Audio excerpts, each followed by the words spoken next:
Good afternoon. This is Jupiter Exile, and we are going to resume our journey through the sunless skies.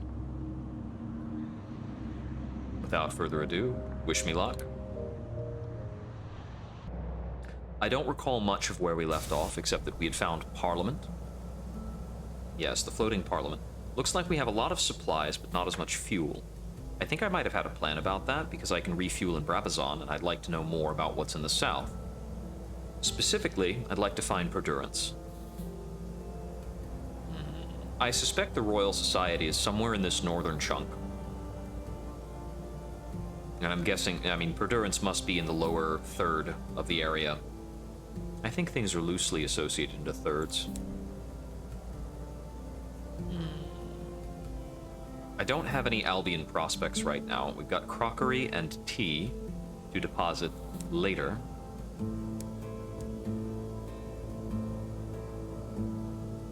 A bargain on more tea if I want to get it, but I'm not sure I do. Okay. We're not exceedingly damaged.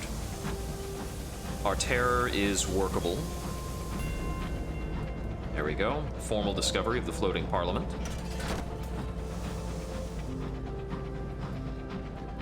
A few broken bits of nice buildings around.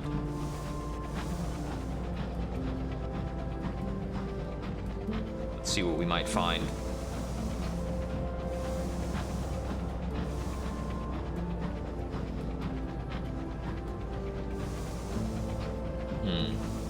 An ordinary cantankery. Could go after that. I've got enough supply to do a bit of scouting. Something's found. I think that would be a wonder.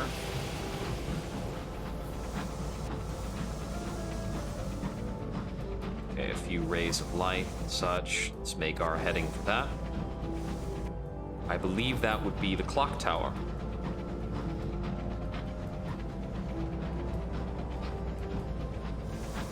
I got the assaying tools, I believe, right? A windswept habitation. The enterprise of Albion does not rest. Its skies are littered with abandoned construction, derelict factories. That's right, that's right. I have found this before. Repairs to the engine. We're not terribly damaged. What's our hull quality? We've got a little bit of damage. Rest for the crew, I'm certain, will reduce terror.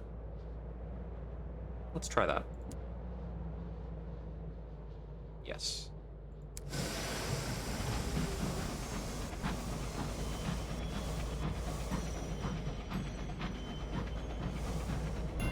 Tower of Chimes.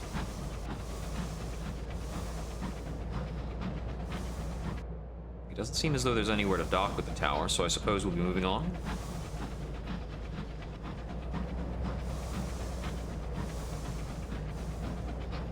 Okay, still trying to find Perdurance, ideally. What do we have here?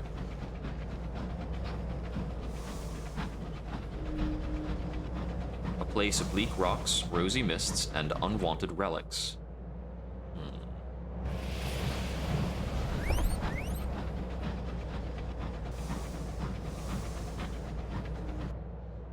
A lot of ground to cover. I think that's what I just discovered, so... It tells me my discovery radius is actually quite absurdly large. And I don't need to send this guy out very often to get sufficient results.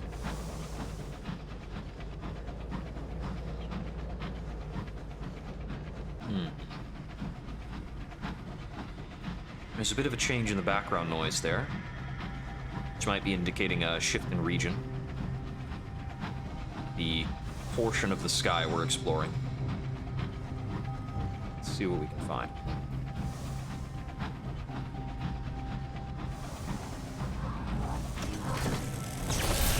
That is a scorn fluke. Fairly damaging.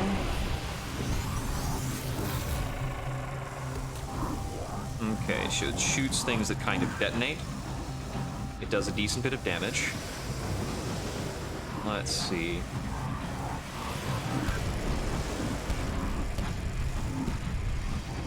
can't seem to hit it.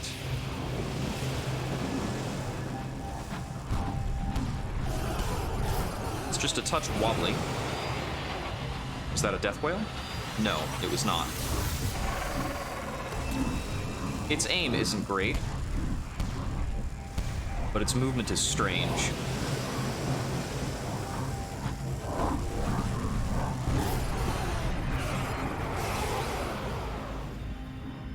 That might have been a death whale. It seems a bit stock. Oh no, I'm still hearing it.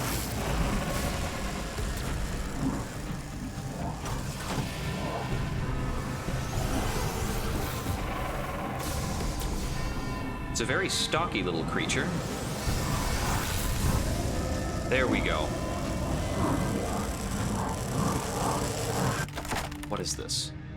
The gelatinous flesh spasms, the broken spines rattle. Its piping grows doleful. The fluke is dying.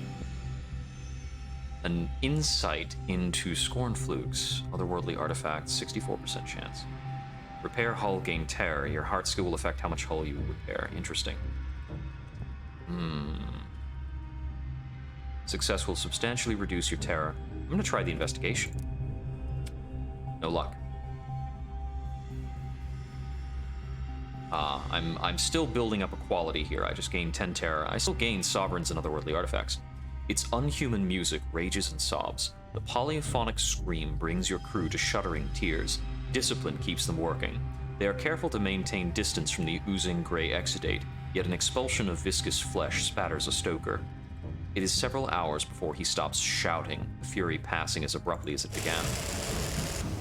Okay. I do need to get up to Brabazon, though it seems as though this is probably a collection of eels that I can take a scoop from.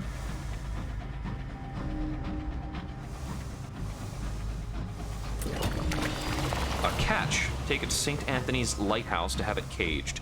Don't tarry. Well, I don't know where St. Anthony's Lighthouse is, so that might be difficult.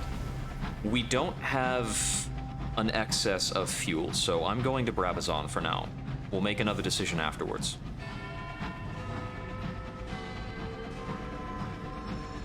We took a bit of damage from the Scorn Fluke, but it's tolerable. I think we lost about 10 hull in that exchange.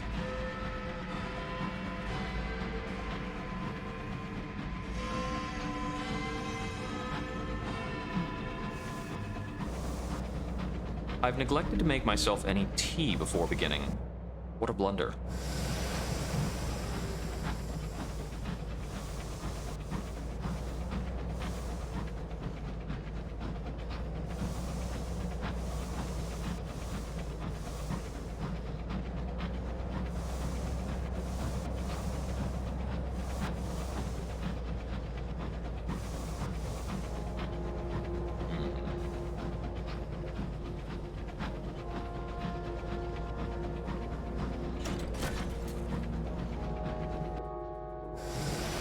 Digging further into supplies.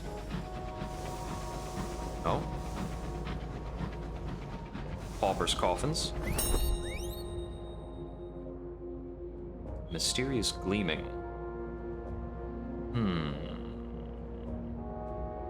Let's try it. Yes! You stand on the footplate, a crewman holding you by the belt of your sky suit for safety. After a few misses with the coal shovel, you hook the gleaming thing. Clouds of shimmering dust float up like a constellation of fireflies. Back aboard, you examine your catch. It is a glass hand, perfect in every detail. Its knuckles are calloused. When you peer at its fingertips, you can distinguish the whorls of fingerprints. A plain silver ring sits on one finger. Very good.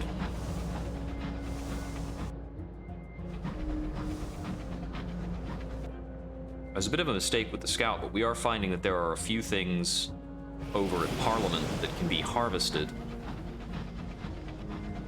Unfortunate that I don't have a drill on hand.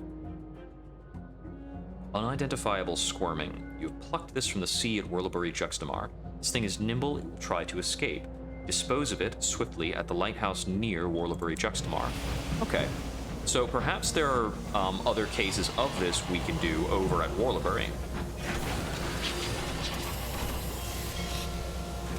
I can't get a new port report here at the bit between. The last day.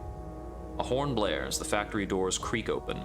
These work-worlders, lucky enough to have reached the end of their service, blink in the light of freedom. They were young when they first arrived. Now their skin is calloused and wrinkled, aged not only by hard labor, but the slow-burning light of the clockwork sun. I can help with paperwork or recruit crew. I can only bring on one crew at most, but that's probably still the better choice here if it's more reliable. One crew.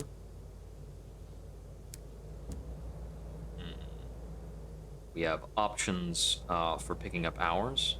Governor has discovered a secret stash of hours that's been squirreled away by a gang of refinery workers. He has seen fit to sell them on the open market in order to raise funds for programs to improve the moral character of inmates.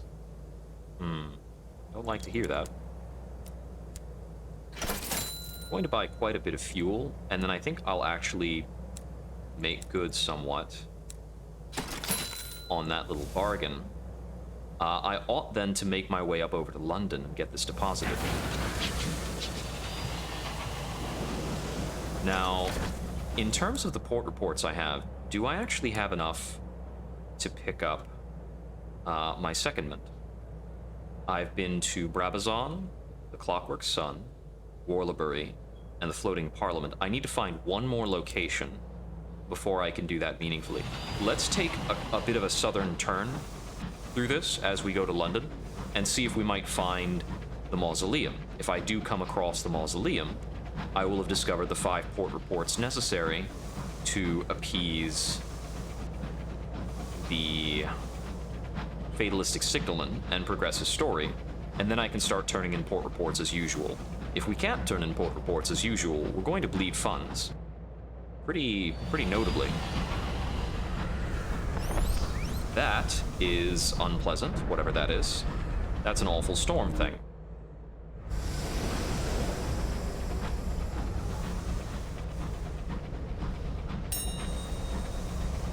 Scavenge up a few resources. Yeah, we want to give a wide berth to that big purple death whirl.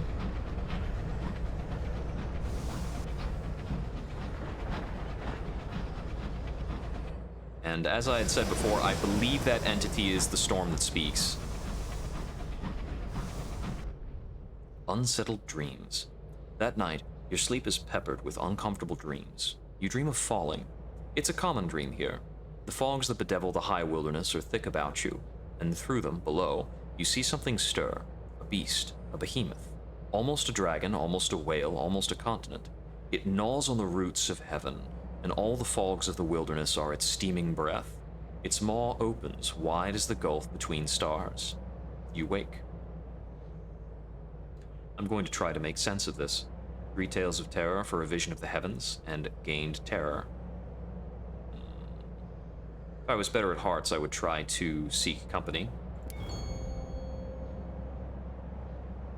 How neatly the tales in your dream fit together. I've done this before. I've already read that dialogue.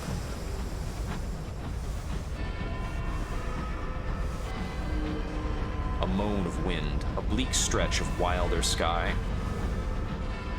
That might just be a well? No, it's nothing on the map. That's a creature. That's a creature we're going to avoid at all costs. I suppose nearly all costs. There would have to be a reason to interact with any given thing in order for it to exist in the world.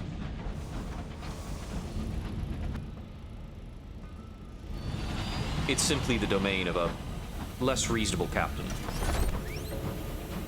We can try the scout quite a few times as we make this trawl. Ah, there is another port down there. Excuse me, sir. Quite glorious you are. Just move on past. So I'm not certain what that other port might be. It's an alternative London port. It might be... But I've already found 2 London alternates, haven't I? There's one turn-in at St. Dominic's and one turn-in at the Ministries. This might be yet another spot to turn in port reports. Well, at the very least, there ought to be a couple stories there. Something we can pick up on.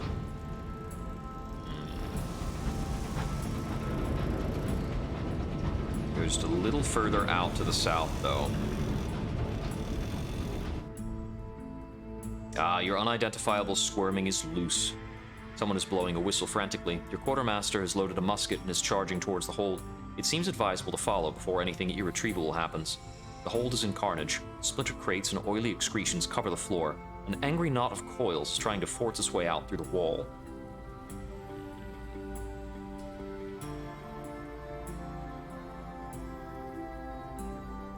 I'm just going to let it out. It's going to tunnel out through the hull. There is a collective sigh of relief. Well, I'm gonna watch out for those in the future.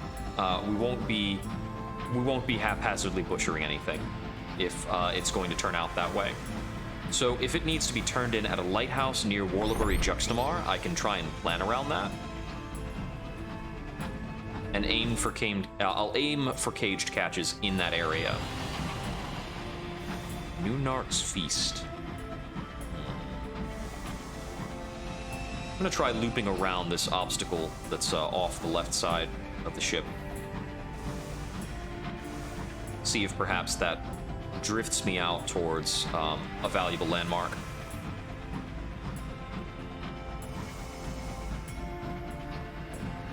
See, how much cash do I have to spare? Not a lot. I have a very unpleasant dearth of funds, but I do have a lot of various supplies that I can sell. This is the area. Unless the resurrection men come for them. That's what I was looking for. Let me loop around a little bit. And we'll put in at the mausoleum. The most serene mausoleum is Sunless Sky's sort of response, carry-on, inheritor perhaps, of the tomb colonists.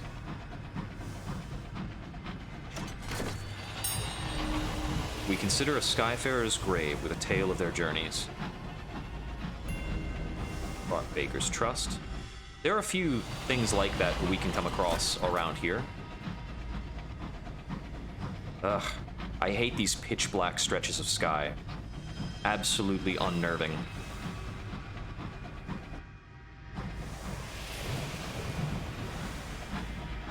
Let's see, I think it's going to be... Okay, there's the port. Go around this. And after this, we'll make our way back up to London. This is quite a terrifying area to be. Ooh. Actually, I can disperse my terror a little bit. The hour of the wolf. It is late, and you are alone. Well, I'm gonna keep developing more of a taste for the bottle. We will pay our respects. That was a lot of terror reduction.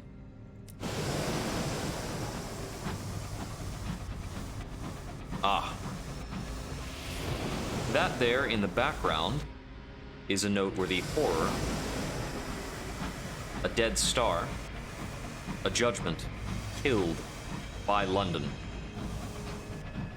In our pursuit of the sky, we needed to defeat an existing god, something that ruled there.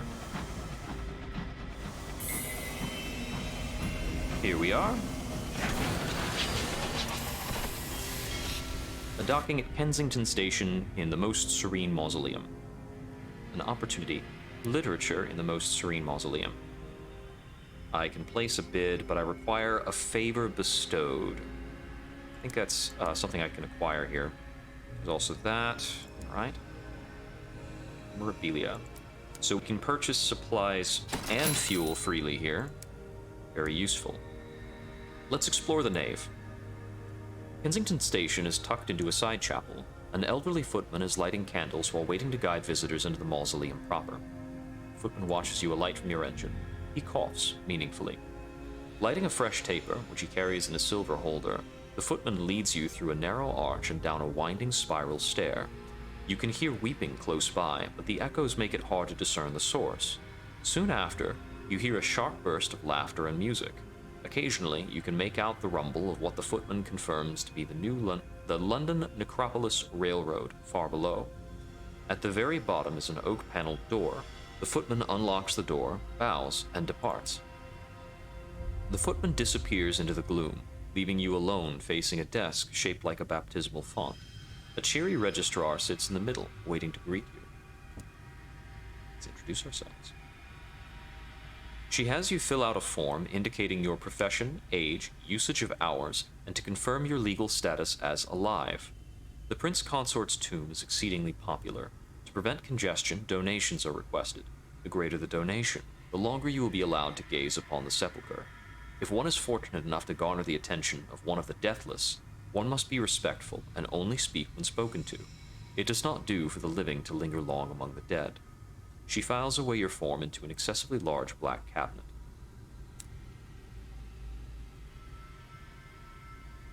I'll begin with a port report. The most serene mausoleum endures. The catacombs grow as the necropolis line brings more bodies for burial. Traders bring fresh hours into the mausoleum, endowments from the Empress for the deathless interred in their vaults. Plans are in motion to add a new chapel to the nave, while the deathless petition for a new, separate station for the exclusive use of their servants. Death has never been so much in motion. The most serene mausoleum is full of mourners, tourists, and aristocrats seeking to reconcile themselves with death, one way or another. The claymen are conspicuous in their absence. The clay conductor lumbers gloomily among the mourners, searching fruitlessly for someone who resembles himself. Eventually, the cheery registrar appears. "I'm sorry," she tells you. "Your friend is making people miserable." You explain your situation, and she relents. After a brief consideration of those interred in the mausoleum, she suggests that you seek an audience with the engraved mourner, a man of polished marble. He is one of the deathless. Interesting. We have the opportunity to contemplate the sun. Smoke still rises from the sun's smoldering core. The wound that slew it is clearly visible, a great rent torn in one side. Star stuff, long since cooled to the color of coal, spills into the sky. When Her Majesty entered Albion, she slew the sun with an experimental weapon, an unclear bomb. Then she claimed the sun's throne and dominion. Leaving the remains here is a clear message. Not even the suns are above the Empire's reach. Approaching the deathless. The most serene mausoleum houses more than just the Prince Consort. Under its soaring spires, the Empress keeps her most favored courtiers. These lucky few are provided with every luxury they might wish, and a generous stipend of hours. The only condition of this bounty is that they are dead. A legality only. They cannot possess property nor hold political office as a result. They are the deathless. Occasionally they deign to appear to visitors. We must gain favor with them in order to meet the mourner. Invitation to take on bargains for the deathless. Randomizable. You can speak with the dismal chamberlain if you have a favor bestowed. And you can make donations of ministry-approved literature to speak with somebody immediately. Let's see if we have the option to speak with somebody. Success. The counselor advances through the nave like an old spider trespassing on a rival's web. Her dark eyes dart, and her fingers curl and twitch. She notices your gaze and approaches lazily. A footman moves to intercept, but she holds up a hand. He pales and retreats. She begins by quoting Keats at you, Ode to a Nightingale. She surmises you've encountered death in the skies, known its easeful touch on your cheek. She proceeds thusly for some minutes, lingering on each crewman fallen, each cold burial in the dark. And then she smiles suddenly and bids you a pleasant day. You have gained favor.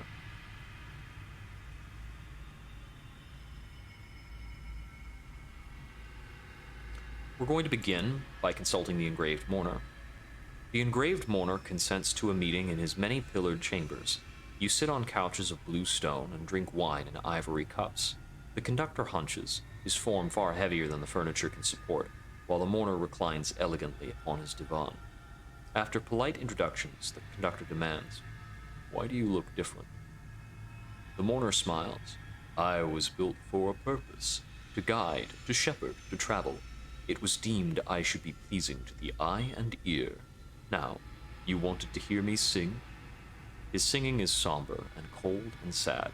The clay conductor shakes his head. No good. Too much like the sky. You make your excuses. There's our favor gone. If we wanted to get more favor right away, we would need to offer up ministry-approved literature. Otherwise, we can come back here about every 2 weeks to try and gain favor again and continue the story. And about the memorial to the Prince Consort. Let's see, we can give up 3 sovereigns to reduce a little bit of terror. And then you can make donations to get into other areas and reduce terror more substantially. We'll get a little bit of terror reduction.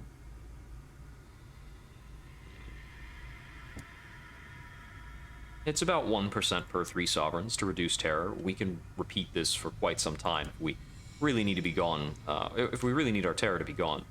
But we should get terror reduction just by going back to London at this point.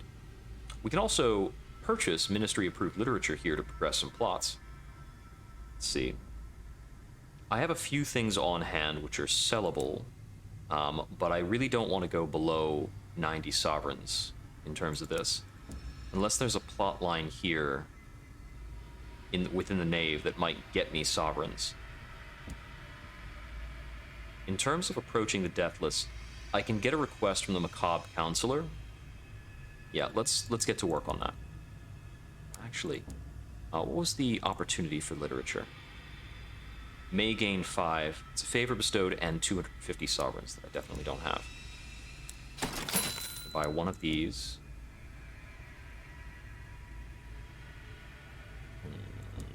Approaching the Deathless. We'll make a donation to the upkeep. This gives me an opportunity to maybe succeed in speaking with the Luminous Cardinal. Good. The Cardinal is unattended today, as he walks through the sepulchral vaults of the mausoleum, his bright vestments trailing along the flagstones. He notices your gaze and approaches. A footman hurries over to facilitate conversation. His Eminence is delighted to meet a Skyfarer. He has many questions for you, for his new exegesis on the Bible. Genesis will need a considerable gloss in light of recent information. The Reach, verdant as Eden, the celestial gates of the Blue Kingdom, the infernal splendor of Eleutheria, and so on. His curiosity quenched, he thanks you for your time and leaves you with a paternoster for your trouble.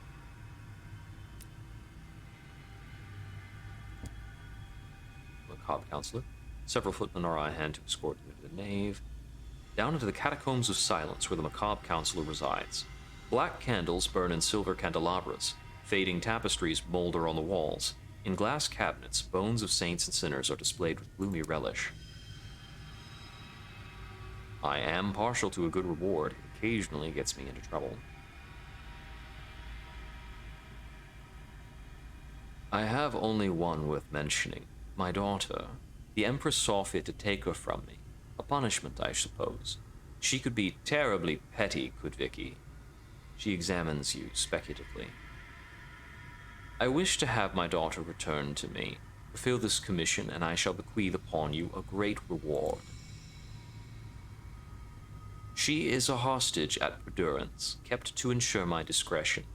She hands you several charcoal sketches of her daughter, a pretty presumptuous heiress with dark eyes, and a curly lock of her brown hair. I have an agent in place to assist and to conceal my daughter's escape. You will need invitations to access the Half-Light Masquerade to effect a rescue. I only have 3 to hand. It is likely you will need to secure more. Your mind returns to her use of the word hostage, an odd choice. Perdurance is said to be a place of endless delights where the children of society's elite dally in luxury. Surely it shouldn't be too much trouble to rescue one spoiled, presumptuous heiress from the lap of opulence, even if it is, as it were, the Empress's lap. Good. I did want to pick up on that storyline before departing, and now we'll make our exit from the Most Serene Mausoleum. I'm going to leave out the northern side to see if I can check any landmarks, and also to try for a more direct route to London. We'll get a bit more of the sky explored. Ah, that must be some of that new ship that they unveiled.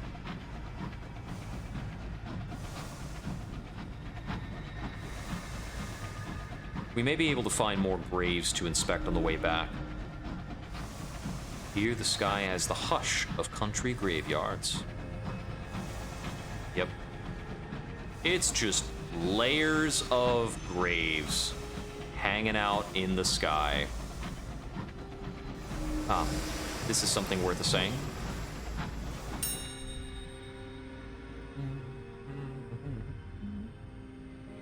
%81 chance. Let's search for something.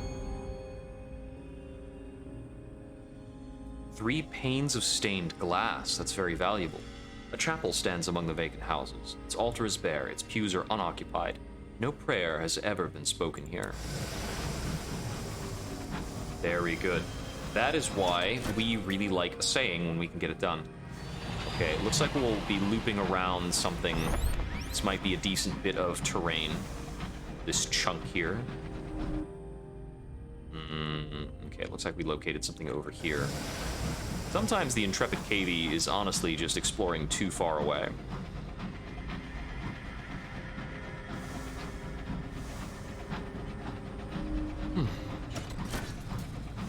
Sound is tuneless and mournful.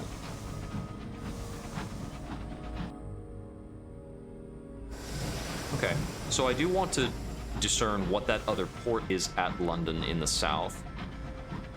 And then I'll be making my way back to the Spitalfields, what's it called? Is it Wolsey Station? St. Dominic's. St. Dominic's. Wolsey is the station at New Winchester.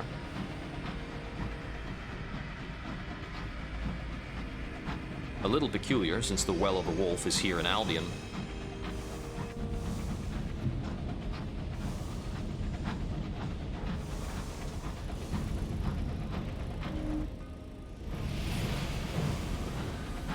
Smog has found its way in. Edie's Promise. Quite claustrophobic here.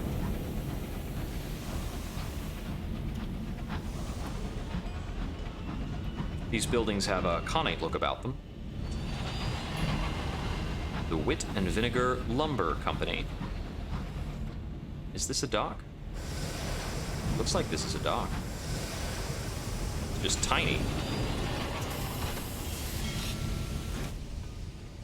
The head offices of a lumber concern that imports bronze wood from the Reach.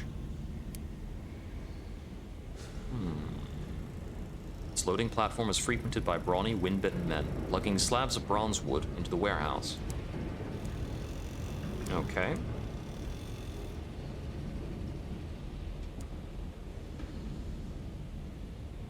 Well, seems as though there's nothing to do here now. Maybe later. That's fine. Let's dock in at St. Dominic's.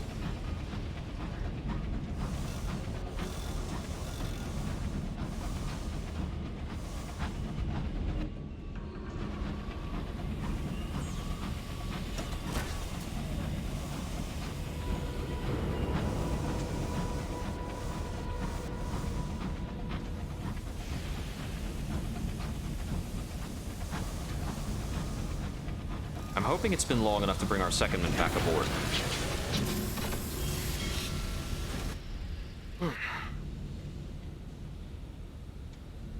How fares the signalman? Excellent. I told him it was a stupid idea, which it was, he says, clutching his bowler hat in his hands. I asked to see their accounts. Turns out they've been getting fleeced for years. Lawyers, consultants, architects, the works. I was the first to tell them straight. They gave me my pay and threw me out on my ear. He looks around the station. I think it's probably a good idea to leave London for a bit. Back on board. Very good. And since he is back on board, let's have a conversation about all these port reports. The signalman pauses in transcribing his latest set of notes. They cover the signals of Albion from the bat-delivered memos of Parliament to the archaic systems of the Home Office. His manuscript grows ever heftier. It's not the world we thought we was building. Looks a lot like the old one for a start, but with brighter gleams and darker glooms. He frowns. We're all afraid to let go of what was. Speaking of, when we next stop at London, I'd like to take shore leave. It's It's time I spoke to the squire. Who is that, you ask? Purveyor of Follies, he responds, obliquely. A quixotic squire near the Ministry of Public Decency in London. I see. Back to exploration. Is that here or elsewhere? I think that would be at the other port. Okay, I can set those things up. I can wander the streets. Not that appealing. Let's see, bombazine for the mausoleum. More fireworks for Parliament. They're looking for 5 more crates of munitions. Let's go to the bank, first of all. And just set everything down. Now then. Munitions we can make good on. That's a nice fast turnaround.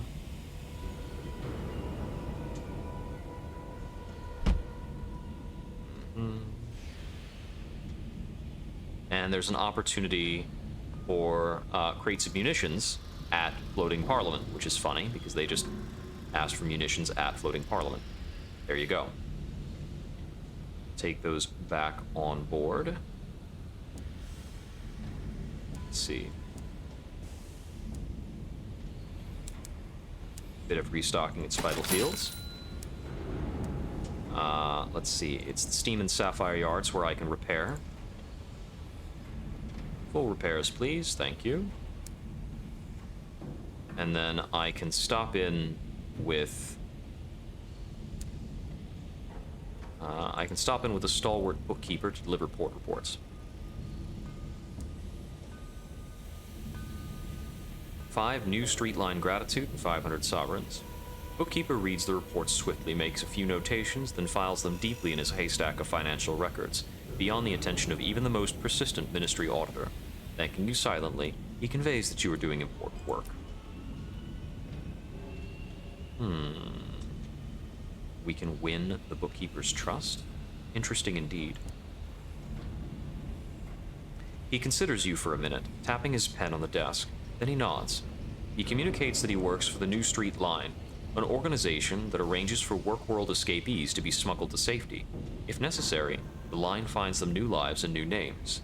The authorities do not approve. If you want to help, you'll need to meet his patron. He gives you a yellowing train ticket and shows you an address. Belongs to a fierce philanthropist, co-owner of the Steam and Sapphire Company. Let's go.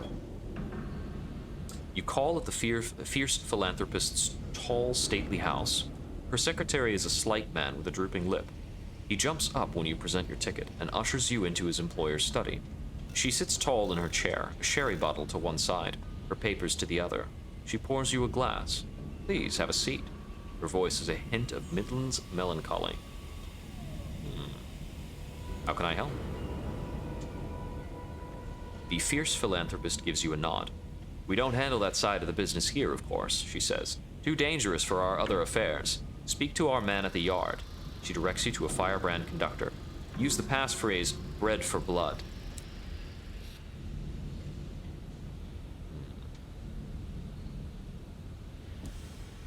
Good day. Now then, is that here? Is it the firebrand conductor? He meets you in a smoky station pub. The conductor is an itchy-fingered, studious young man, blazing with revolutionary zeal inside his oversized scarf. We'll free them one by one if we have to. It's a good job the clientele is raucous and utterly uninterested in your conversation. I'll agree to smuggle a passenger. The firebrand conductor flips through his notebook.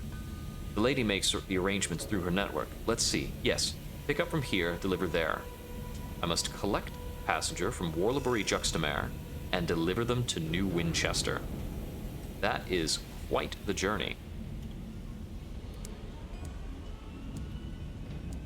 Let's see then.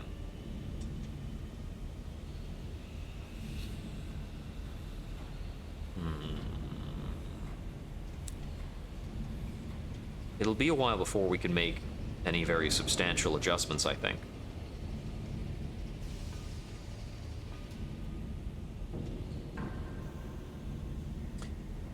Fitted cupboards are what, a utility slot? No, that's the same slot my sensible plumbing is currently occupying. Also, it requires more irons than I have. There are a few hold expansions that use utility slots. The Sneeze Lurker, a new engine. Okay. Most of these are just kind of incremental changes. It's not that interesting for the cost. I believe I need to go over to the other port to do anything for the signalman. Pick up one more of each of these at Spitalfields, I think. And the rest of the hold will just be kind of opportunity space. So let's pop over to the ministries.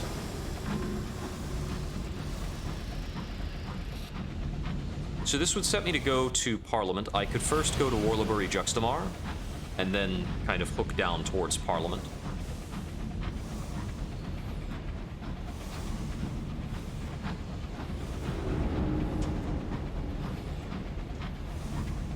Still need to find Perdurance. If I had an opportunity to take me out towards Perdurance, I could learn a lot, I think.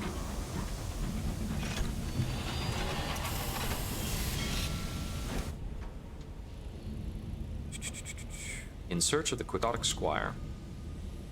The Quixotic Squire inherited his family's wealth, doubled it by founding Port Avon, then squandered it all on a folly, the Isambard line. The signalman has found the Squire's family home, but it is passed to another, also struggling, aristocratic household. The gutters leak, the windows are cracked. Perhaps they know the Squire's fate. The signalman is uncomfortable talking to nobility. When you knock, a bleary baronet answers. No butler. Times are hard.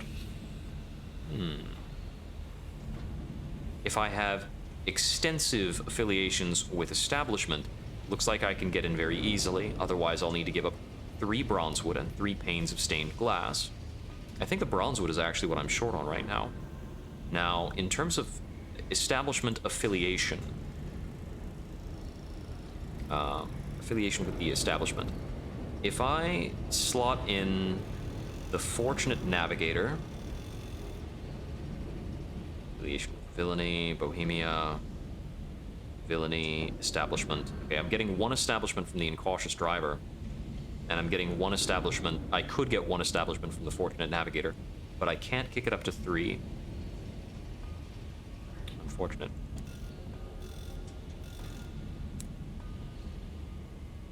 Okay.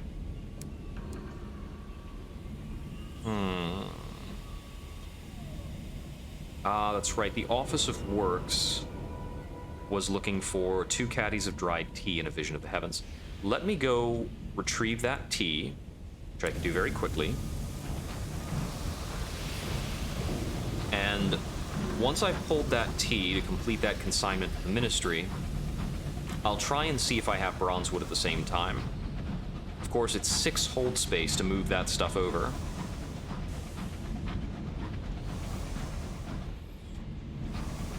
It's also just a substantial loss of possible wealth.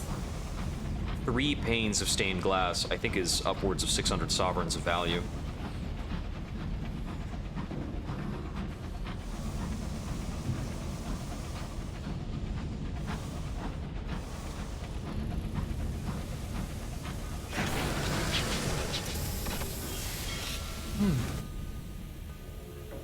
Let's see.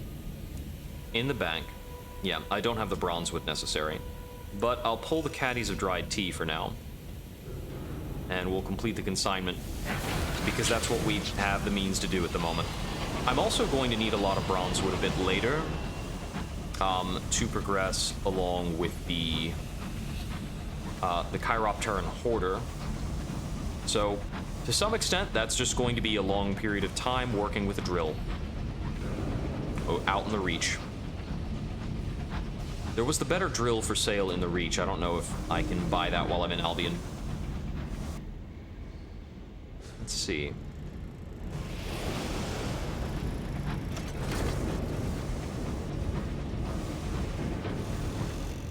Warlebury does let me do fuel and supplies, so I can go straight from the ministries up to Warlebury, pick up the passenger, restock, then go to Parliament from Warlebury.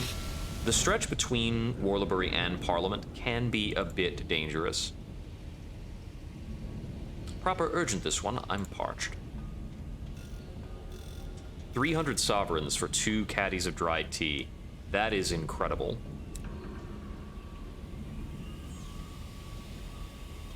Caged catch. Well, let's try and shuffle that. 2 carefully packed crates of munitions and a condemned experiment. Okay. If I had a hold of a condemned experiment, that would be very profitable, I'm sure. But we don't, so moving right along. Let's get these folks their fireworks. I'm going to take this route up to Warlebury. Generally speaking, every time you revisit somewhere, you're going to get a bit more of the forking paths worked out until you've figured out every little detail. First time you visit something, it's usually a bit of a beeline, and you get this kind of, these sorts of strange-looking cuts and arcs through things.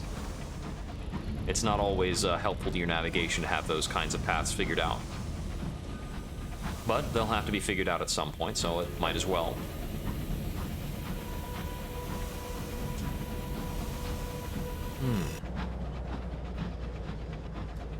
The instant music cuts, I wish, had a better transition.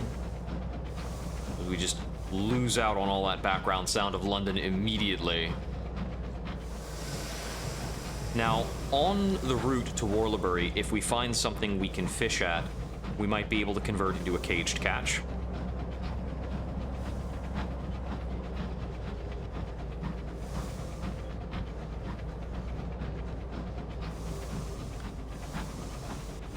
I also have a loose recollection of something particularly horrifying being the general vicinity of Warlebury, and we might run into that, and that is something we can... That'll be something we can share.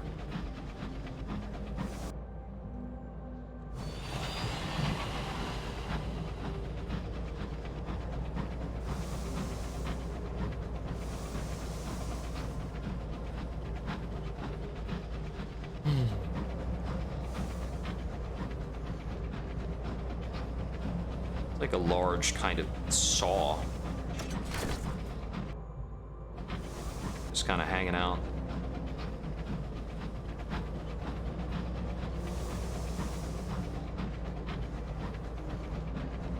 I'm nervous about that dense patch of fog.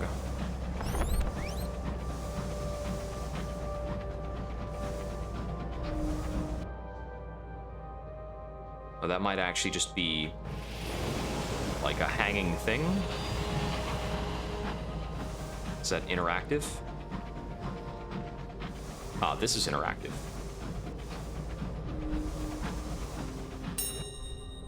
A windswept habitation. The last one of these was very profitable. 3 more panes of stained glass from another bit of the same. It's very nice. Okay, now we'll cut over to Warlebury. Now this looks fantastically cultish, doesn't it?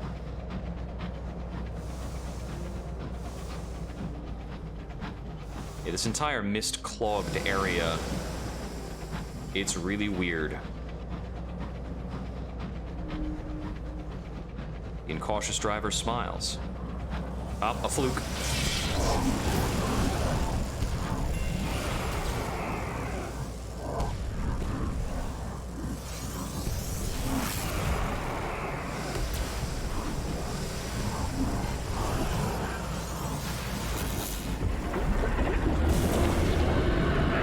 That is a big something bad.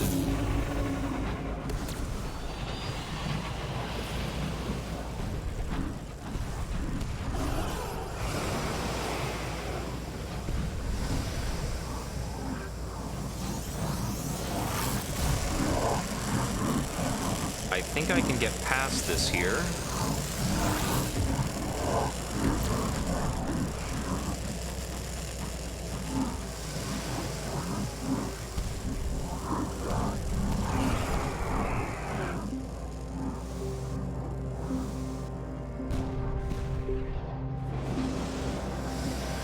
Okay, so apparently there's a gigantic fluke just off of that little area there.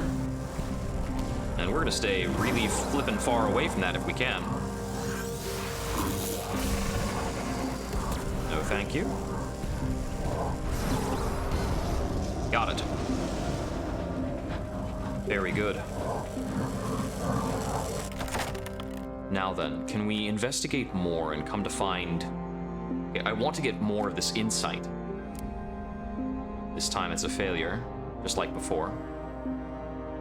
Another 10 terror. 2 more commingling of choirs. You now have 4. You have felt a Scornfluke's tormented musics. Yes, that's the same outcome as last time.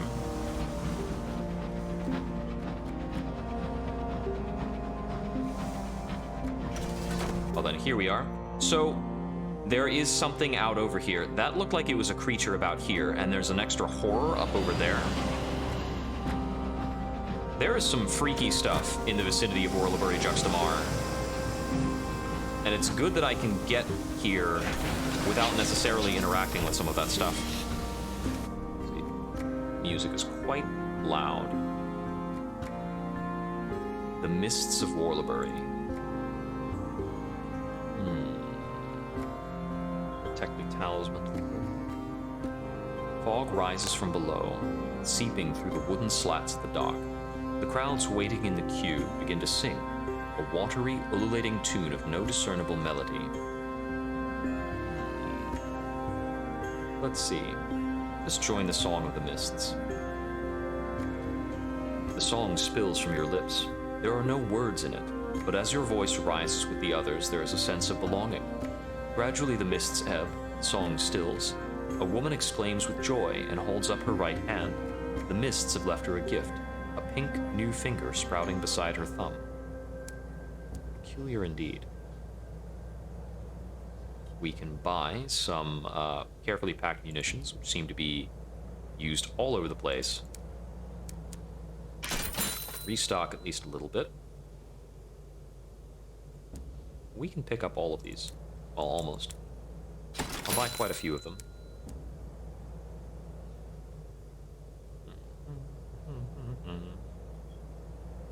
Let's see.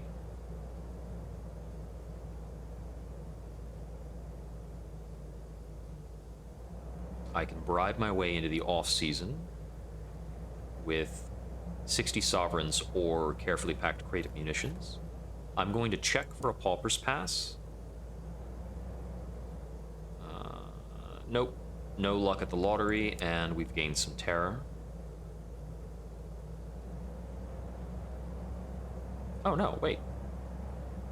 Oh, I did actually get a pauper's pass.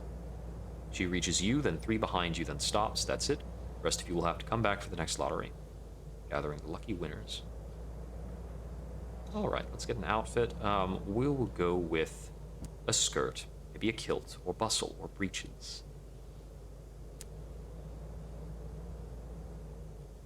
We'll pick up the New Street Line passenger,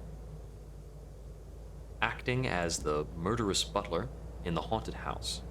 The haunted house is a coarse artifice populated by actors who you wouldn't even cast at a pantomime. The White Lady leaves flowery footsteps wherever she glides. The chef offers you a set of unconvincing pies she claims were made from the previous visitors. And in the library, an old dour man lurks with a feather duster in one hand and a cleaver in the other. You present the murderous butler with the New Street Line ticket. His tears, for the first time in this house, are genuine. You hurry him to your engine. The next stop for him is New Winchester. We will write a port report. Sure. Let's try and stand for Parliament in Orlebury Juxtamar. Let's see. I have to put up 50 sovereigns. If I win, it's refunded. That's not likely to happen, but why not? That didn't happen. New election will be called here after a while if I want to try again.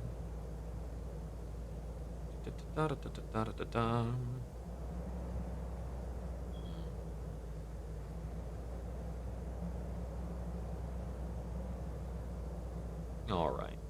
Well, let's stop at a charming tea room. We'll just do a few things here to reduce our terror. Walk the lanes. Pose with Threadbare. Getting a few small terror reductions. We'll ride a donkey. What an unpleasant ride. No matter how many sugar cubes you sacrifice to its appetites, your donkey insists on remaining truculent. You can't even make faces at it, not even with its watchful halo of glittering insect eyes. You are returned to the paddock of nervous customers, intact and only moderately traumatized.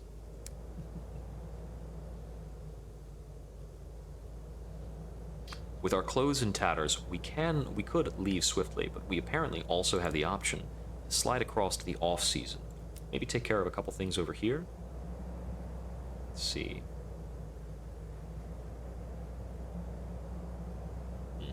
That's right, we can do some jobs over here. Queue trade or pay to re-enter the off-season or Warlibrary Juxtamar.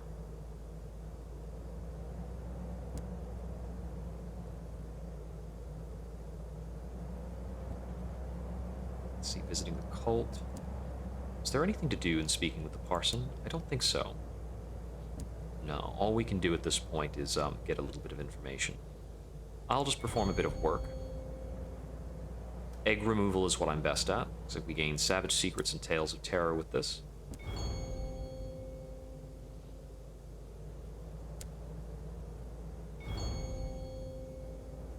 This is actually quite a lot of successes in a row. And that should exhaust my ability to do work here. You're not one of the usual off-season workers. You do not belong here. They will force me to leave. They don't like me taking advantage of them. Of the opportunity to work. So we could pay to go back in, but I don't think it's worth the while. We don't have much else to do here. House of Hughes, the Lanes, Palace Pier. So, oh, that's right. The last time I went from Warlibrary to the Floating Parliament, I went past the Well of the Wolf, and that was very unpleasant. So I'm probably going to cut a bit through this. But I'm kind of thinking I want to take a quick peek at whatever horror this is up here. We need to be careful.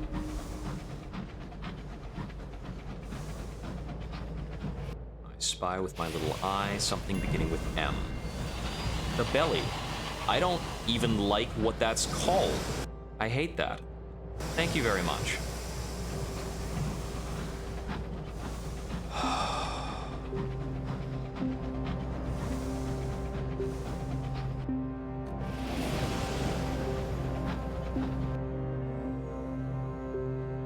Showcasing things. We're showcasing things. This is a bit of exploration.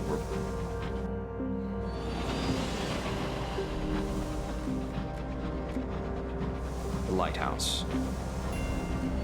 St. Anthony's Lighthouse. The lighthouse looms out of the mists like a pale candle. Its light burns a searing path, breaking through the wispy susurration of the fog. A single platform clings to the lighthouse, allowing for engines to dock. The upper gantry hangs far above it like a sentinel. A pair of elderly keepers maintain the tower. They permit guests use of their converted fuel house. It is not much of a generosity. If we bring a caddy of dried tea, we can introduce ourselves to the keepers. That's worth noting. Climbing to the top of the tower. The climb is harrowing. The iron stairs are rickety and unsteadily bolted to the lighthouse's inner wall. You emerge. At the top of the lighthouse, the mists fall away altogether. You can see the lights of Warlibrary, dappled and jolly with festive lights. Engines pass in the distance, intent on some destination far from here. You linger for a time, watching the world go by without you. It's actually quite nice. And that is the location where we can cage catches if we have any to cage. But St. Anthony's Lighthouse is itself a terror.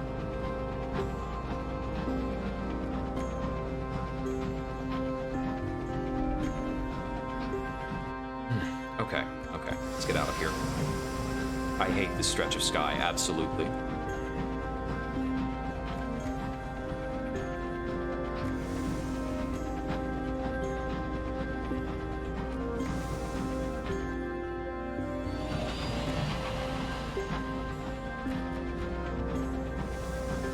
Now, what's this though with the spinning gears? Is there some other landmark close to here? delivers its report in the form of a monologue. Okay. No. It doesn't seem as though I'm coming upon anything immediately valuable here. Nope, nope, nope, nope, nope, nope, nope, nope, nope, nope.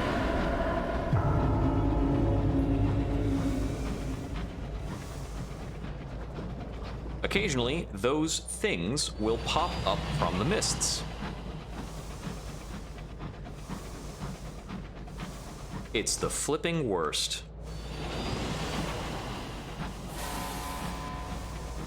Some insane vessel.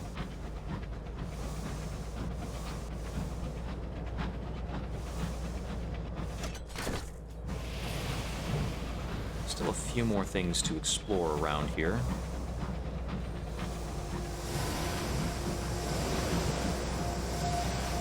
Okay, I'm gonna have to face off against this guy over here.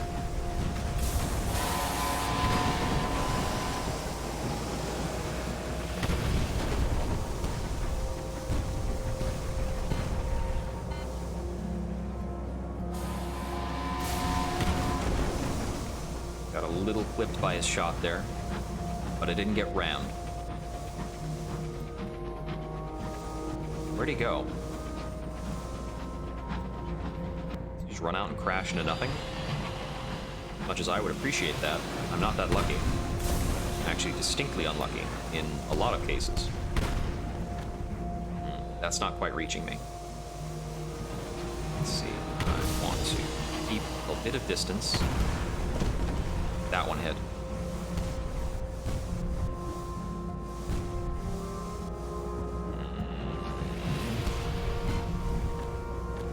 Good couple shots. That should be the end of him. Nope, he's pulled away from that very quickly. There we go.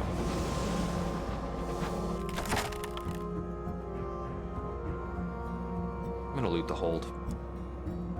Cache of curiosities. A sheaf of papers, crisp as freshly ironed shirts.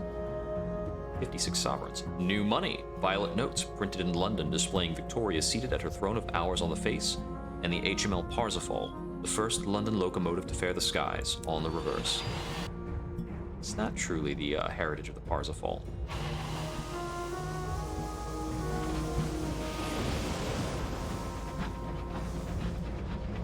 I'm going to pop back in at Warlebury to restock a little bit before I make my journey.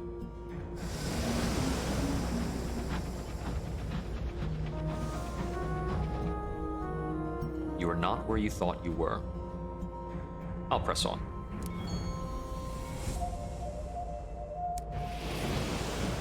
Without the attention of the burrower below, it can be very easy to get away from things like that. See.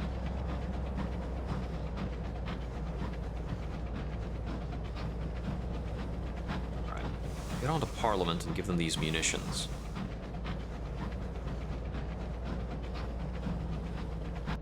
I might take further advantage of the bargains at Warlebury.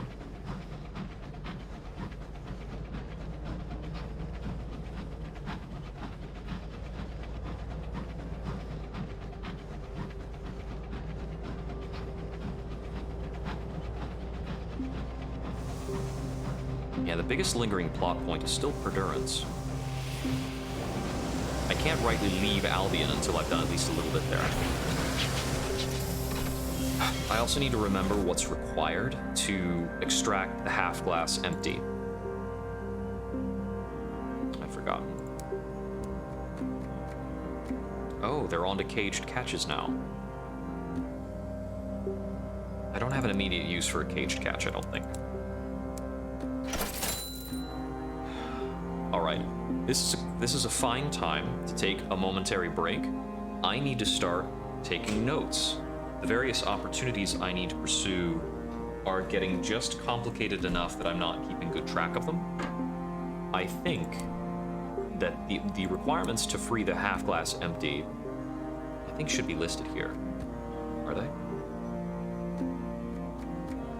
From beneficence at Brabazon. Kindness is being observed. Wit and vinegar. Visit the Midnight Rose at Titania. Horological assignment is in Carillon. Jerks. Okay, that's a condemned experiment they wanted. The Sequencer's Charity. Well-intentioned package to Brabazon. I didn't actually deliver that when I was there earlier. Skylark signs Atlas and Eleutheria. Freeing the half-glass. There we go.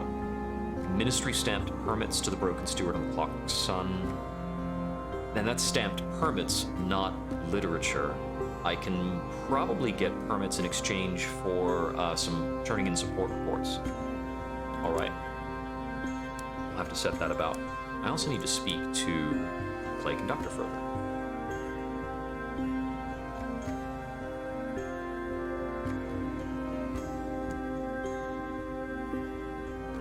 He's defective. Plain to hear. No wonder he lives surrounded by humans. If they only knew true Clay music. The conductor grimaces. He directs your attention to a crumpled brochure. It is from Magdalene's House of Small Comfort in the Reach. Any company the weary Skyfarer needs, we shall provide. Anyone you can think of, those of a rubbery persuasion, the Company of the Dead, even Clay Company. The conductor taps his page. We shall see. Can we? Alright, so he needs to go to Magdalene's. We're building up occasion for a revisit.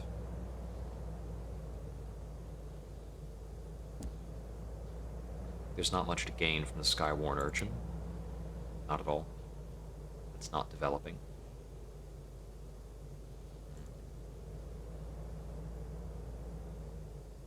Let's see, his request... I've forgotten already.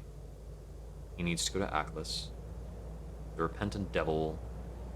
was Carillon, Well of the Wolf. I actually do need to stop at the Well of the Wolf. Damn it. Alright. That's very likely our next thing to do then. Alright, well, let me make that tea.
My apologies if the whistling of the kettle may have come through on the stream. Not certain.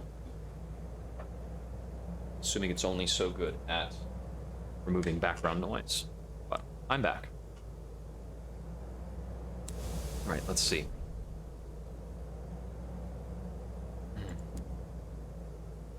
I have just a bit more room for either fuel or supplies. My supplies are about to tick down. I'll pick up a little bit more. Okay. Now to do something singularly unpleasant. I had wanted to avoid the Well of the Wolf. Now I've remembered I actually have cause to stop there. So, we're going to the Well of the Wolf. The brightness a little bit. There's that tick over.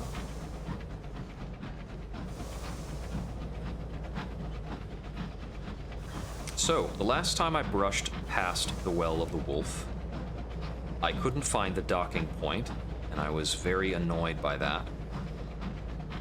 It seems I have to get closer than I had gotten last time. Whee, how fun. But we need to stop in here for the sake of the repentant devil. Hopefully he's worth it.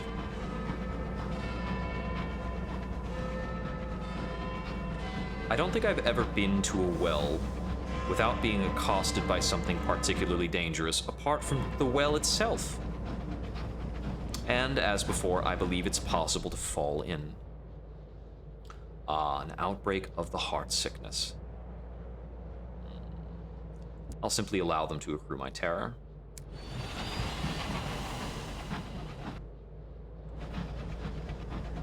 I'm gonna cut south around this landmass, and then make for the well, which I can already hear at this distance. Lovely. The sky yawns. London has scarcely touched these wide places. Oh look, it's dark too. Alright then. Wait. That's not the well, is it? No, that is the well. Okay, okay. Whew. Almond Sprite. I was concerned that I was flying into something else, even worse. It's narrowly possible. Going to be eased in. There's the approach. A hole in the sky. Torrents of celestial mist pour into it. Shelves of black ice poke from its throat. One of the shelves extends over the well mouth in a narrow spur. At its edge stands a pitted cast iron bandstand. We will descend. We succeeded. That was surprising. I expected to take damage. Your engine bucks like a dying pig. Its hull groans. Gritty black particulate clatters at the windows. With the last lurch, your locomotive crunches onto the grimy ice. Your driver exhales. A good landing, not a gentle one. When you emerge from your engine, the winds push at you like a schoolyard bully. The cold bites. Beyond the lip of black permafrost, the well-mouthed gapes, wide enough to swallow worlds. Away from the edge, a cluster of hexagonal cave mouths perforate an icy cliff face. The yellow eyes of devils gleam inside them. There is something inside the well. Whatever it is, the devils would like it gone. Is that a starvailing cat? No, it's something else. Let's help the repentant devil look for what he seeks. In body, she is an older, even motherly deviless. She says nothing to him, though it's plain she recognizes him with pleasure. He, for his part, sits with her a long time, telling stories of the Iron Republic, of London as it used to be, of Parabola. He talks the way one might at the sickbed of a beloved, unconscious patient, as much for one's own comfort as for theirs. At last he runs out. How did you ever reconcile yourself, he says, to giving up the work? She doesn't answer. Before he can go, she offers him a document on papyrus sealed with wax.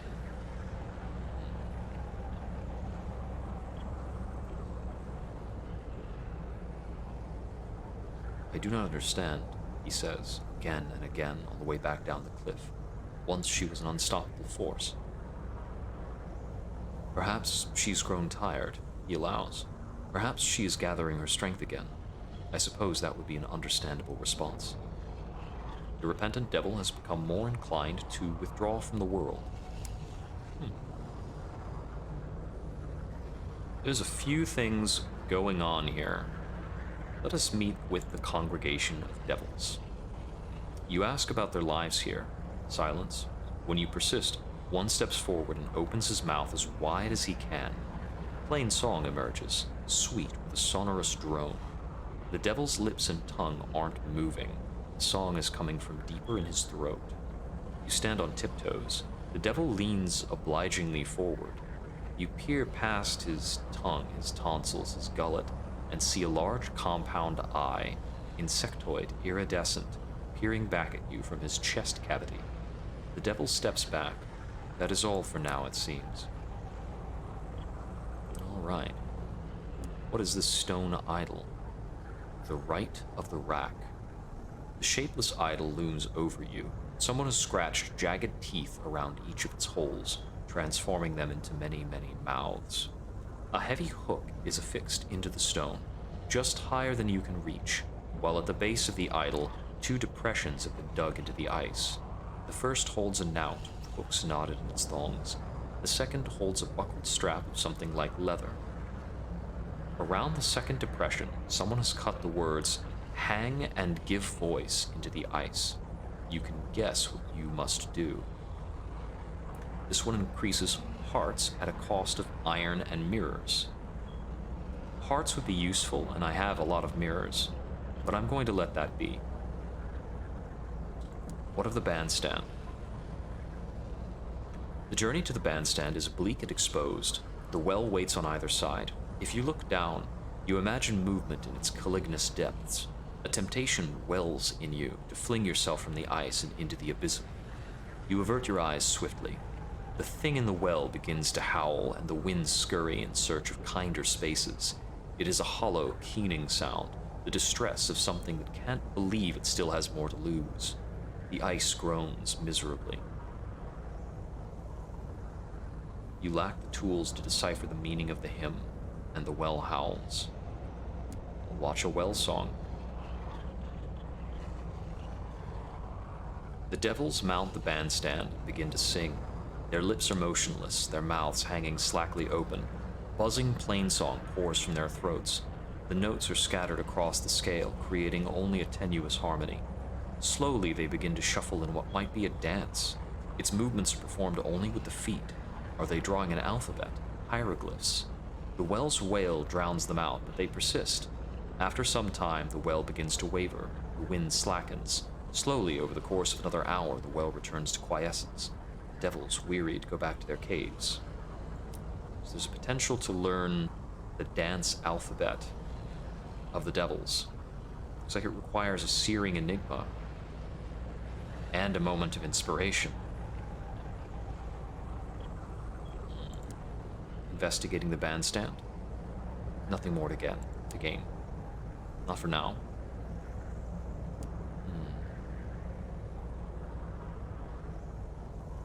Something inside the well. Can we succeed this? We did. The devils trail you to the lip of the well, their faces weighted with expectation. Something is yowling plaintively from the abyss. Something mortal and odiously off-key. You go on your stomach and lean over the edge, a hand thrust into the void. For moments there is nothing but the noise, nothing but the cold and the sense you've profaned something sacred. Then your fingers brush against fur. With considerable effort, you extract a round-bellied, snaggle-toothed, long-clawed lump of a cat. The devils are relieved at your success and insist you depart with the aggrieved feline as soon as possible.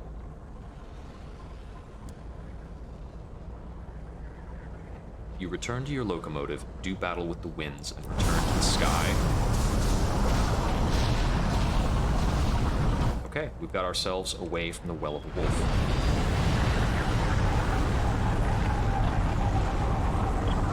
I'm gonna take a look at that useless cat. I'm certain it's a mascot. Gives +1 mirrors. He is not good. He falls off high things. He gets stuck in vents.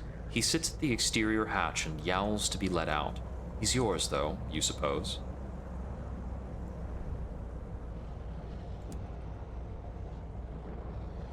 For something so lethargic, it has a remarkable turn of speed. Its soft white belly was a trap. Your useless cat yawns theatrically, as if to emphasize exactly how little it cares about the blood oozing from your forearm. It stands, stretches, knocking a pot of ink to the floor, and then curls up once more. The ink pools lazily. You'll need to mop that up before it reaches the rug.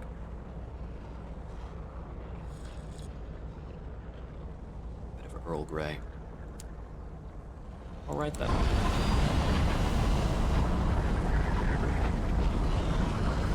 Gonna make our way the heck out of here.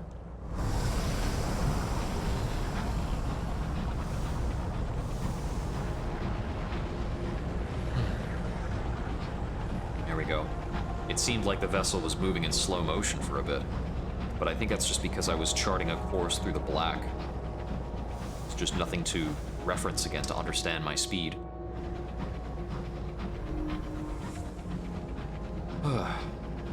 Not all London's endeavors succeed. I believe I've been through this patch of sky. These rent and torn things. Scattered rubble. Ding dong. Well, that was actually a surprisingly peaceful little stretch. Knock on wood. Certain to run into something bad soon. I can get more supplies at the floating parliament, but not more fuel. We can go back to Brabazon for fuel. The same sort of loop as before, making a bit of money along the way from the prospects. Some measure of experience, the usual.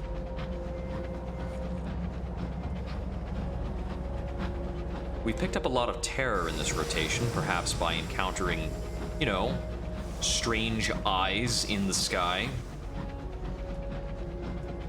They took enough care to animate those eyes into blinking.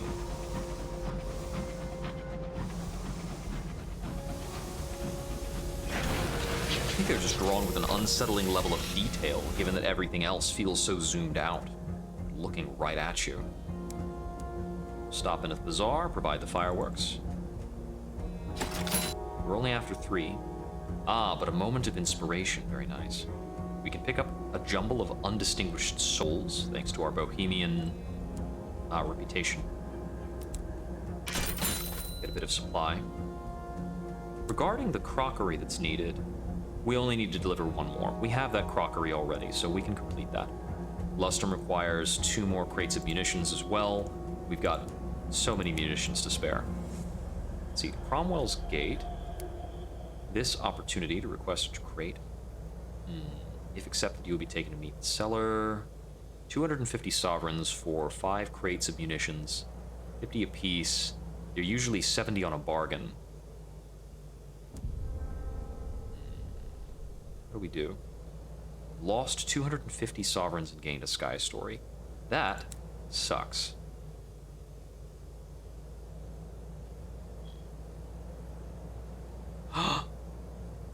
Can we find our aunt? Let's enjoy a scone on the lawn. You sit back on the lawn, scone in one hand, a knife in the other.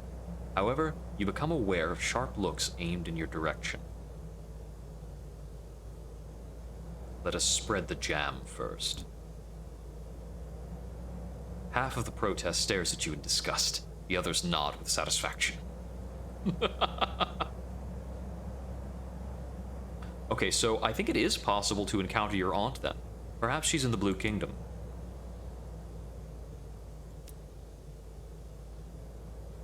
We'll observe the people's perpetual protest, but we will ignore them.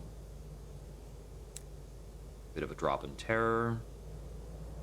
House of Lords and the Victoria Tower we can't access. Yes, yes. A lot of these other things are locked off because we didn't successfully get placed into Parliament. So we don't have much to do here. I will acquire a few undistinguished souls, just because, you know, picking up bargains at basically all the time. That's how you make money.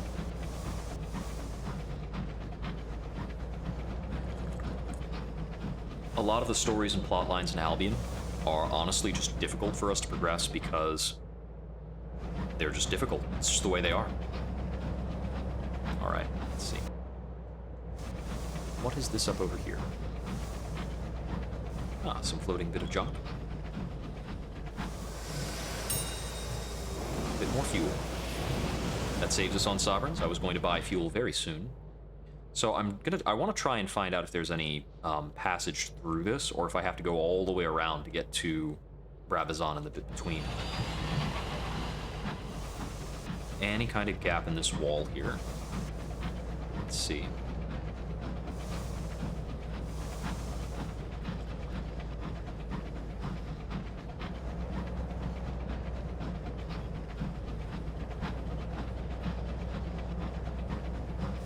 Well, that would be hours for mining, but we don't have a drill. Cantankerine. Ouch. Let's sift through the pulverized rubble for an uncanny specimen. We were running a bit short on those. That fellow was a bit of a surprise, but we can blast these things apart very quickly. Partial success. 6 sovereigns. It was a little too exploded.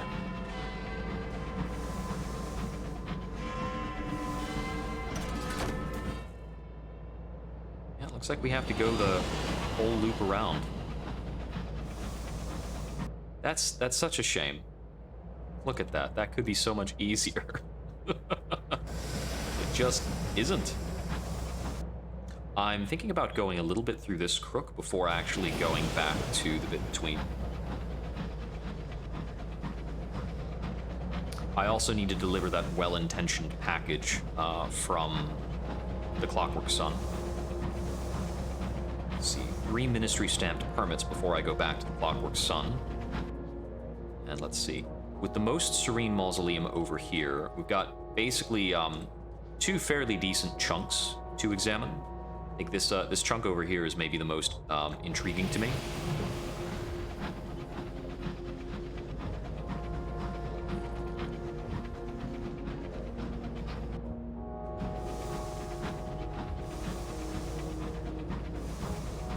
Oh, there's something.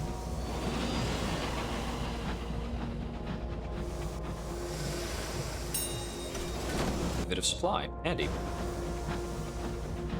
We're really not making much in terms of monetary gain out here in Albion, and I think that has everything to do with how daunting the various conflicts are. Like, things to fight are quite sturdy out here.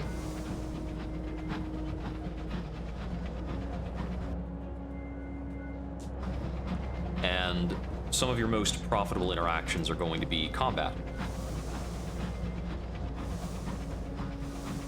If not combat, then just sheer prospects. The most profitable interaction we can perform between both Albion and the Reach is still probably just harvesting Chorister honey. That is a bull cantankerine, but it's just sitting there perfectly stock still. Bit of a miss.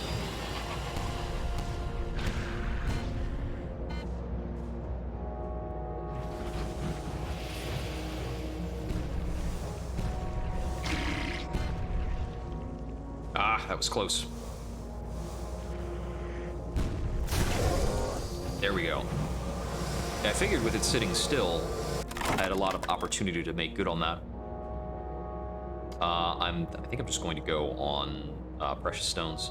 This is a very risky endeavor. You need to have very good veils to take advantage of that. But 50 sovereigns just for firing off a couple of shots. That's really nice. So, we put in at the bit between. Let's make sure we remember to deliver that well-intentioned package this time. Interactions at the last day. I'm going to try to help with paperwork. Got it. Very nice.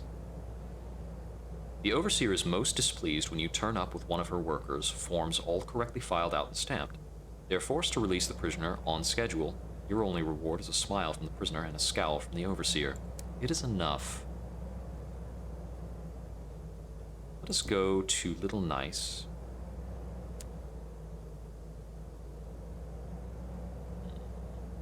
I'll write up a port report.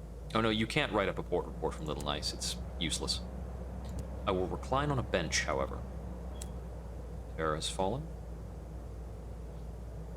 What more was there of the governor's request? I think I haven't done much about it. That's right. Conversing with the governor, get a bit of tea in exchange for gossip. I think that's repeatable. You can just do that about as many times as you want. Back to the bit between. Bazaar has an option on hours. We can also acquire fuel. Let's go into the work world for a bit. Sequencer's care package.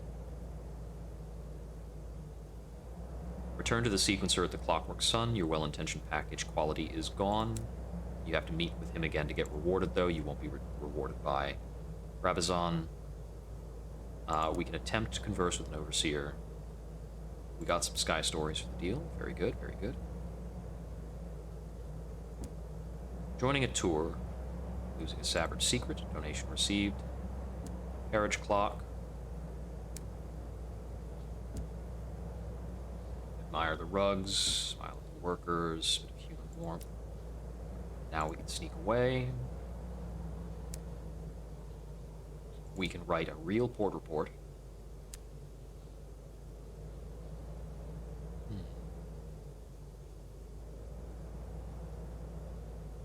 Trade for uncanny specimens.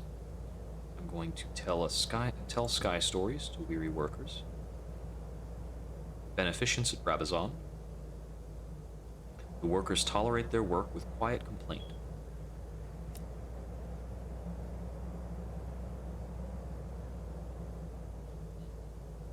A quick bribe to spare the birch. Sovereigns out for tales of terror. Your kindness has drawn the attention of a leader of the Brabazon workers. More than half your time.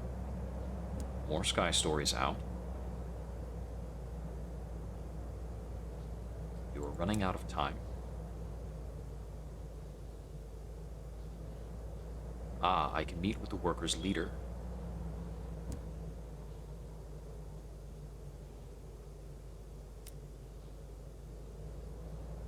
A wiry ginger-haired man grins at you over a desk littered with documents. Some are crisscrossed with scrawled notes, others are pristine and freshly inked. The faintly bearded youth has a beatific smile. Our leader, the reverberant activist, saw your work. He said you might be able to help.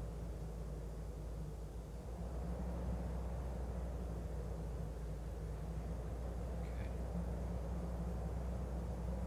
Let's talk to him. We have heard your generosity. He pumps your hand.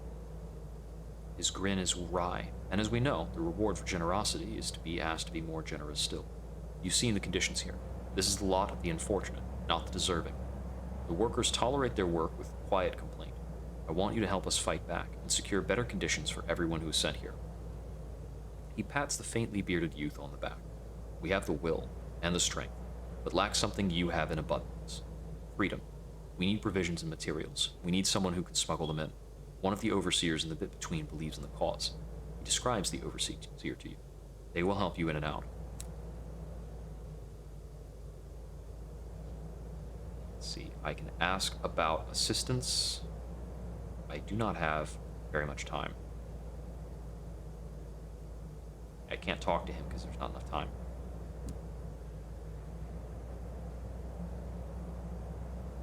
Supplying tea and blackmail material can be done, but there's not enough time.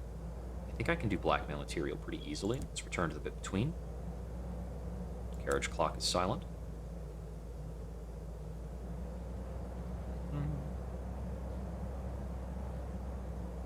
Okay, I can go straight to the revolutionary hideout now.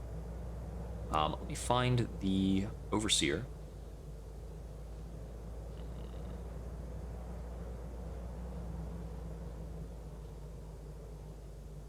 Information about the uprising. Okay. Nothing to do about that anyway. Spoke of the workers' unrest. Okay, so that's I can turn in the revolution if I want. Let's see. Signal the revolutionary agent to go straight there. I get a full carriage clock for this. How can I assist? In terms of blackmail material. So interestingly enough, we can pop over to Little Nice and get caddies of dried tea for rumors. So you can effectively turn in 4 rumors or 2 savage secrets for every step of progress on this. Blackmail material. Unrest is low. The workers suffer and grumble. 1 information about an uprising. More blackmail material. Workers are unhappy. They realize this isn't fair. They cannot yet see the opportunities for change. Okay, they want hermits or chorist or nectar. It gets, that's right, I think it gets harder as you prop them up a bit more.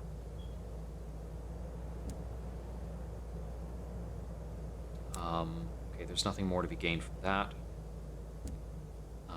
The assistance is back to those items. I can return to the back streets, and there's a couple interactions we can do here, I think.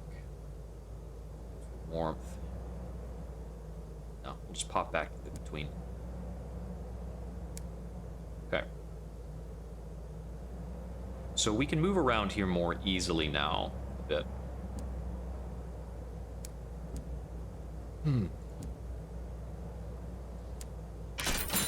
Just a little more fuel. Our fuel was just about to tick down. I think with this, it's going to be back to London. And we can see about new prospects, drop off a few things. We've got souls, glass. That's right. I turned in munitions and then got more munitions almost immediately afterwards.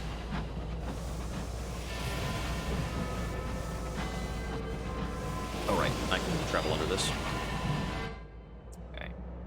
There's not really anywhere to explore between Bravazan and London. I can take a quick trip up through here to reveal this little patch.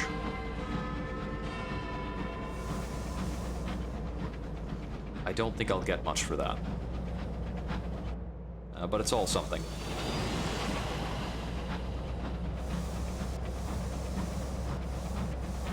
It's foreground.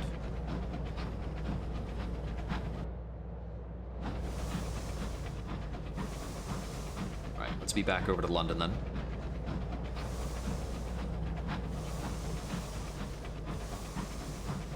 The green lights are always a good indicator that something is above you. Ooh, what is this? Ouch.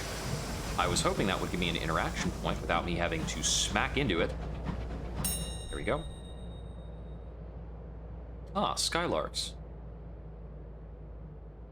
We can share food to reduce terror and gain sky stories. We can trade 2 barrels of fuel, but we only have about 2 barrels of fuel. A sky story for a vision of the heavens is a good exchange, generally speaking. A vision of the heavens is only about like a half tier better than a sky story. I'm going to get away from that guy. They have one of those swivel guns. I do not want to deal with that.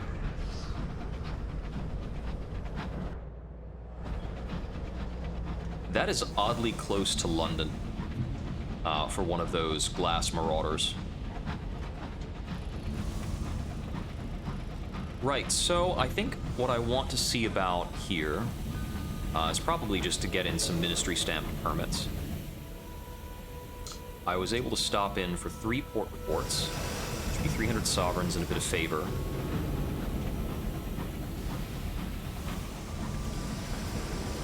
we go. Okay, it's 1 further before I get the turn into Dominic's. There's my fuel ticking down.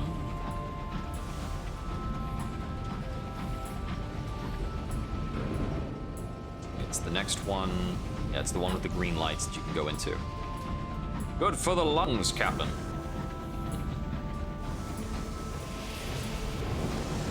That's not the voice I've used for the Vagabond before. He's something more along the lines of, good for the lungs, Captain. No. Good for the lungs, Captain. He's got a bit of a twang. Alright. Put some things away. If I had a caged catch, I could use a caged catch munitions to fulfill an obligation. 6 panes of stained glass. That's getting up to some very good potential value. Bombazine. Ministry-approved literature for the Avid Horizon. The southwest of London. Do I have ministry-approved literature on hand? Not on hand. I would have to source some. That's like one of the few things I don't have right now. So we also can sell some things from the bank. So the baseline value of the panes of stained glass is like 135 sovereigns. It's less valuable than caged catches. Less valuable than bronzewood, actually. That's a bit different than I remembered.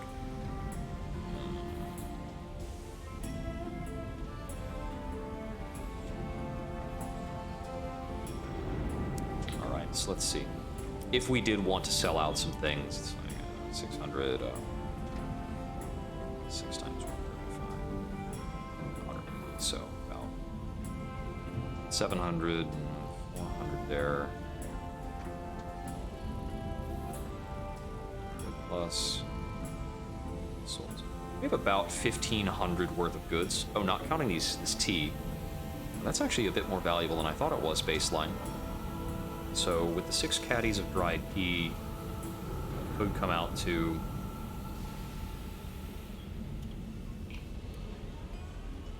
we have almost 2,000 sovereigns worth of various goods in our in our bank. I don't like to tap the bank that heavily though.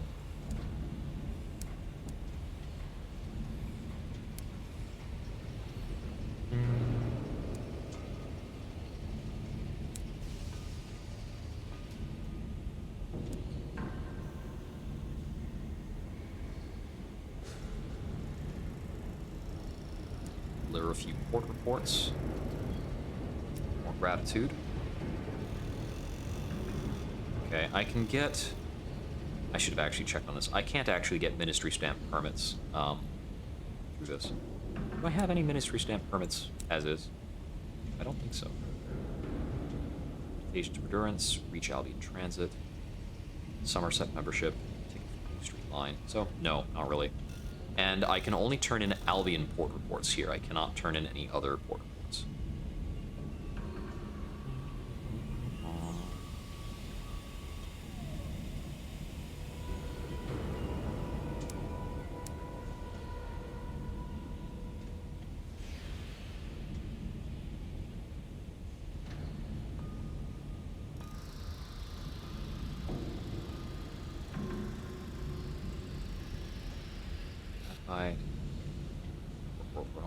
I've forgotten what we are doing with the Pernick. Ah, that's right. The Pernicky factor wants to go back to Hybris.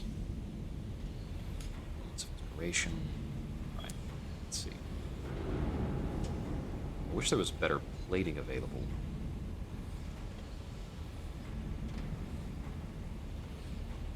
We may require more invitations to Perdurance, but it's a bit more difficult to gain here than it is to gain in New Winchester, actually. Let's get in repairs. Full repairs. Always a good idea. Alright. There are about 3 locations in Albion that I really need to find. Now, unfortunately, I have not gotten a new prospect that I can make good on. You hate to see it. So in that case, we'll probably just be exploring a lot. Make sure we're well stocked. Terror is low. We're in a good circumstance, I think. The exchange of this Salon Stewed Gossip. You can also donate permits, a cryptic benefactor, or royal dispensation. All of those things are awful things to donate. You don't want to give those up. So, I'm going to check this general direction to see if I might find either Perdurance, the Royal Society. We're looking for Perdurance, the Royal Society. The Avid Horizon should be in this general vicinity. I have a little bit of a reason to go there. Not a lot. I'm trying to recall who wanted to go there. Hostrip Deep, the east-northeast of London. You need to use your scout to find it. Let's see. East-northeast is... Ah, that's right. It's the rough vicinity of the Clockwork Sun. The Hostrip Deep. Okay. We might be able to find that on this little venture.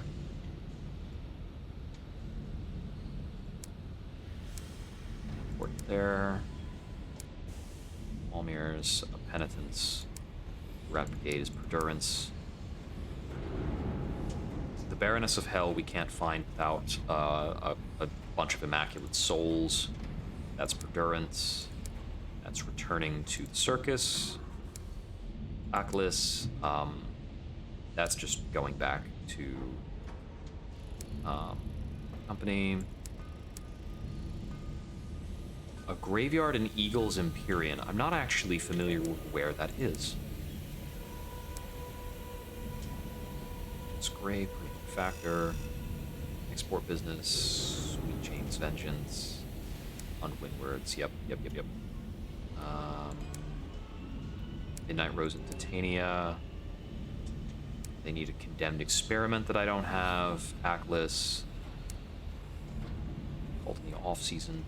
Ah, they wanted leaflets out to the Avid Horizon.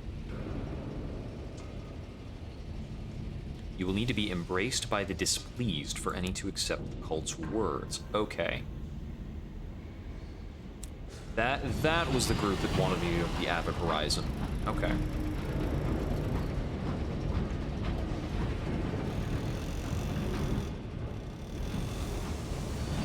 Oh, stuff. That's cool. I like stuff.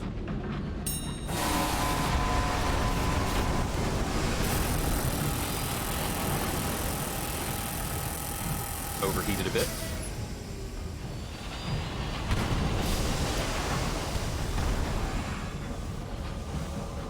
That was a very fortuitous opening angle. An intriguingly bulging sack. Ah, a jumble of indistinguished souls. Not a bad find. Can't be mad at that. Look back around this way.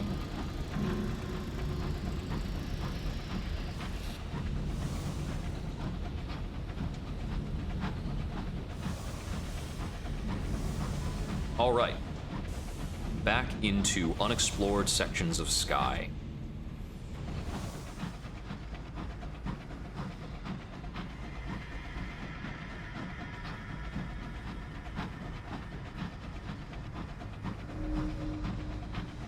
Sound is tuneless and mournful.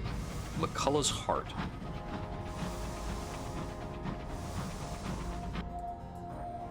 I have no idea what's actually distinguishing about anything I've just come across.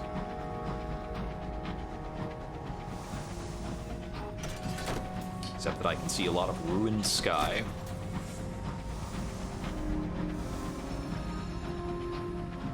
Air grows amber with dust blown from the crags.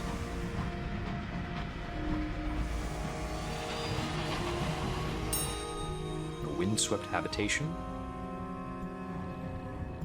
Swap stories with the Skylarks.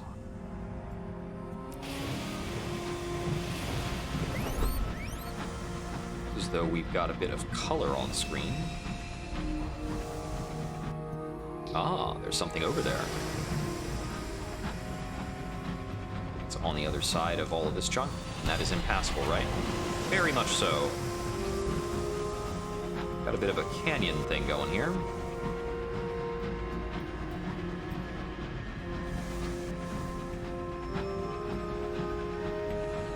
It's interesting to come to understand what comforts you rely on for navigation, and, I mean, honestly, in general.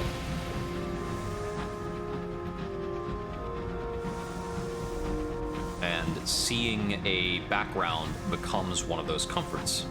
When the background is obscured by, for instance, a ridiculous amount of mist. Mind you mark your way back, Captain, that the Ormswold is a labyrinth. That is a glorious dreadnought. Don't shoot at that. Although with it being a little stuck, it's probably the best opportunity I would get to take out a glorious dreadnought. Farland's Glen. Okay, so this place is going to be a bit of a twisty maze then, theoretically. The Ormswold. This looks nice. A bit greener, I think. Royal Society, faster engines, speed, maybe an explosion, hopefully not. This is a very good place to find.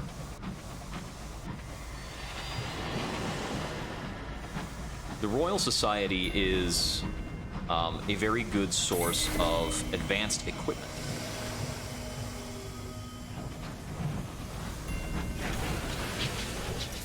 We're getting pretty close to level 10. Exciting.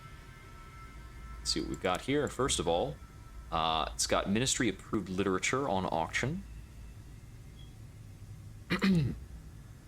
And we can always acquire munitions here at the base price. We can get fuel and supplies here. That's very good. Getting fuel and supplies with the Mausoleum or the Royal Society opens up a lot of exploration over here. And the Ormswold is a tricky spot. With a few valuable finds from what I can recall. Oh. The Celestial Exhibition. To the delight of mostly himself, the mellifluous president is planning an exhibition in the Royal Society. Pretty mansions of stone and glass rise above the verdant gardens, while below, machines whir and groan. A persistent sound of hammering pounds through the air. Okay, so we can make donations here of uncanny specimens and otherworldly artifacts. Gain sovereigns and experience. The words Nullius in Verba are written across the stonework above the great bronzewood doors. Introduce ourselves at the airy house. The Royal Society welcomes careful captains. The mellifluous president greets you. He directs your attention to the new marble on the floors, to the cheerful portraits of distinguished Royal Society members lining the hallway, and finally to the very large portrait of himself in his plush library. We do like captains here at the Royal S. We need our space and, frankly, our comforts to think. But it is you brave souls who do the real legwork. Extremely educational. If not, our gardens are extremely fine, as is our conversation and the port. The option to roam the gardens. No Royal Society's gratitude. Interesting. Okay. I'll write a port report first. I should actually read through that. The Royal Society hums with activity. Preparations for a new wing of Airy House are in motion. The mellifluous president is convening another committee to continue the renovations of the gardens. The astronomers are excited about a star of burnished amber seen far to the east. The Rochester Club, regrettably, continues at high speeds. Port reception, if you have their gratitude. And let's visit the president. Hello, Captain. Do come in, come in. The mellifluous president steeples his fingers. On his desk, metal suns suspended from silver frames clack in the breeze. Now, are you here about work, or do you consider the term vulgar as well? I send reports back to London periodically, but we can't be everywhere. So much to do, so little time. Places of particular solar activity will do nicely. So I can get invitations to Perdurance, the cost of 4 sky stories. He wants port reports from specific places. So the Clockwork Sun and Palmyra and Plenties both interest him. The Clockwork Sun I can feasibly get. It's not too far away from here. Let's examine the other locations. We've got Nell's Tower, closed for the 13th annual Airy Dinner. We can attend the 13th annual Airy Dinner. Very good. As a captain, you are of rank sufficient to attend the dinner. There will be port, Captain. We have options. We can grant supplies, guzzle the port to reduce terror, or we can eavesdrop on conversation. The supercilious bursar brings you to the high table where there are 3 senior astronomers of Nell's Tower holding court. You are introduced to the senatorial professor, chair for the effulgent sciences, and the lecturer for imperial affairs as the first course is served. I will eavesdrop. I'm a little greedy. This is less valuable than the supplies would have been. Should be going for the supplies. Ah, but I can keep talking. The conversation continues, lubricated by Herculean quantities of port. Buttered potatoes, roast squirmings, and sauteed Hybrian mushrooms are devoured in between rhetorical thrusts. This is actually making me quite hungry. I had a light lunch, and I see that it's 6 o'clock. Let's see. Her eyes are wild. She has savaged the potatoes. Her conversation rambles, but her language is poetry. Appears to enjoy playing the devil's advocate. Well, let's speak with the chair for the effulgent sciences. She interrupts you repeatedly to make this point or that.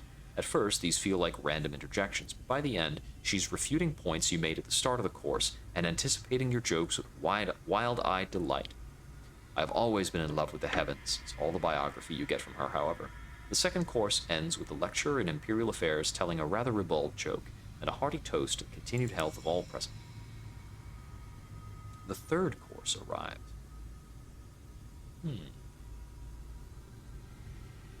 Conversation grows looser, the story's more risque. The supercilious bursar leans in conspiratorially. I arranged these dinners to promote unity, you understand, and of course, for the good memory of our previous president, who nobly argued for the introduction of the society to the wilderness and convinced Her Majesty of our utility. I'll talk to the professor here. He pours you a measure of amber liquid. I'm sorry, it's a sherry glass. We're not allowed to use the brandy glasses anymore after what happened last time. He waggles his eyebrows meaningfully and swirls his glass. I apologize for our fractiousness. London isn't allowing us to move the telescope. They've got it pointed at barren sky. Our research is on hold until we get official word. Maddening. The third course comes to a close with a great groaning, and heartfelt but false protestations that one couldn't possibly manage cheese and biscuits after all this.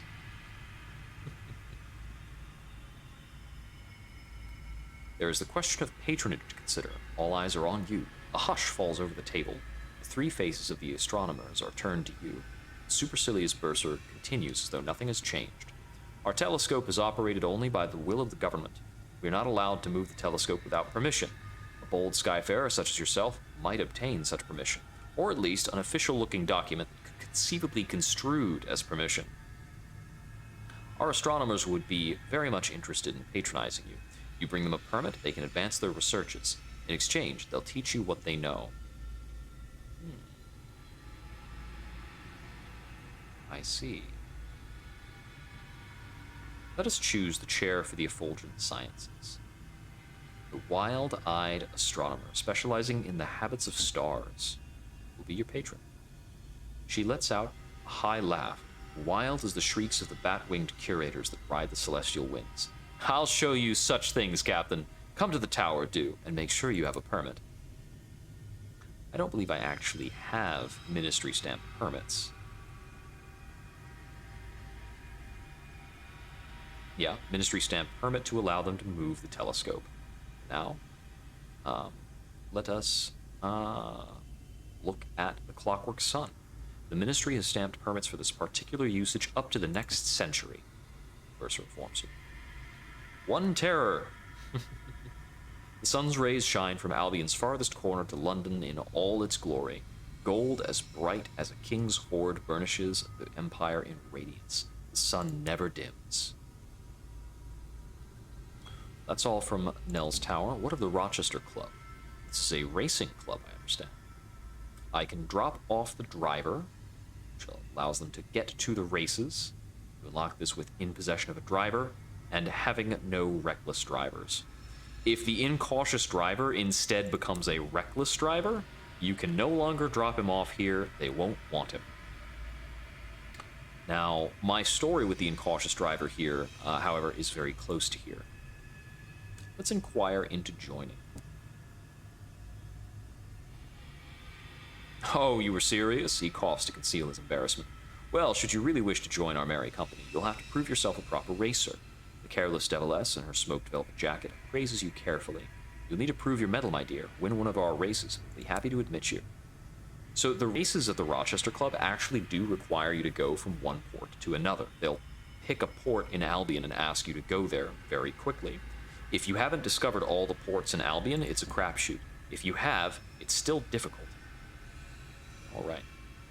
The Portsmouth House. This is what we were looking for. What of the Portsmouth Arsenal? Here you can convert goods to experimental modifications, which can be exchanged for unique equipment. Okay. Peruse the designs. Finest minds in Albion come up with. Here you can purchase unique locomotive equipment. There is a bridge slot that increases hold and quarters. Okay. The Rossetti cabins occupy your plating slot, increase your armor and your quarters. Okay. Currently we have a plating that gives us 8 armors. Amniotic crew containment also doubles as hull protection. It occupies plating slot, requires your veils is at least 65, increases armor and quarters. The defensive library system, a pneumatic library staffed by its own rat librarian, armed with many tactical tomes.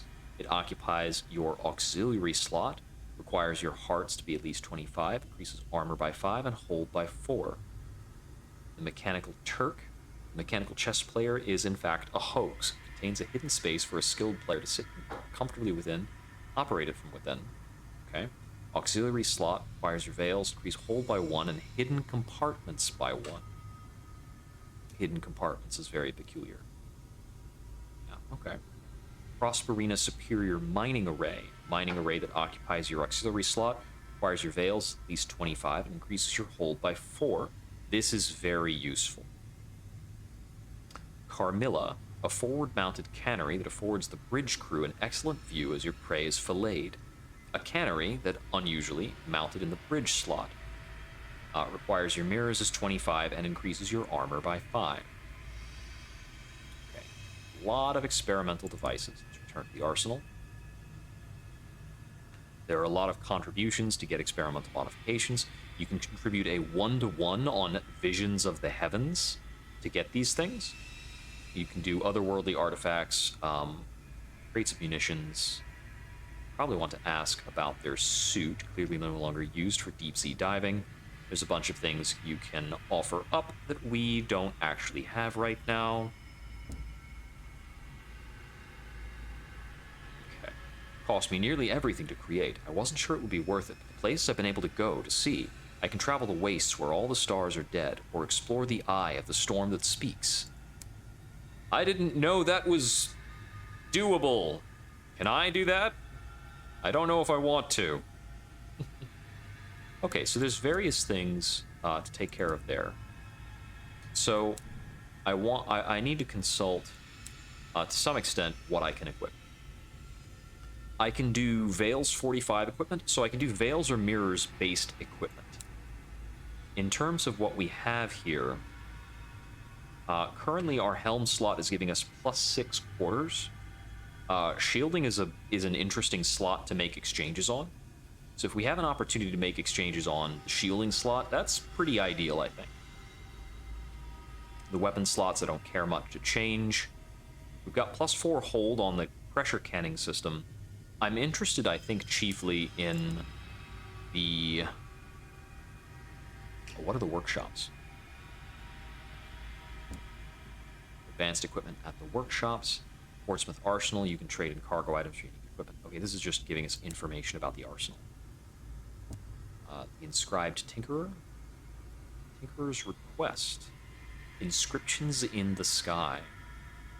The Inscribed Tinkerer likes her workbench tidy, and her tea is as strong as the devil's opinions. She believes in iteration, of technology, of society, of people. And her inventions are intended to mitigate specific dangers and obstacles of the high wilderness. Her tea-stained notebook bulges with blueprints, and her skin is covered in inky treatments of the correspondence. Oh, whoops. I misclicked there, actually. Tinkerer's Request. The Inscribed Tinkerer produces a slim notebook. Correspondence Captain. The Incandescent Language. Pentecostal Tongues of the Stars. She invites you to examine the broken sigils that score her skin, mirrored in her notebook. I've heard of a unique sigil I've not come across before. It's been cited by students in Trader's Wood, by an old friend in the mausoleum, and by my least favorite person in Pan. As a captain, you could get to those places and confirm the sighting. I'd give you access to a few of my unique designs should you wish to help. All right. Well, we can get into that stuff when we come by those places later. I am going to contribute a lot of Visions of the Heaven.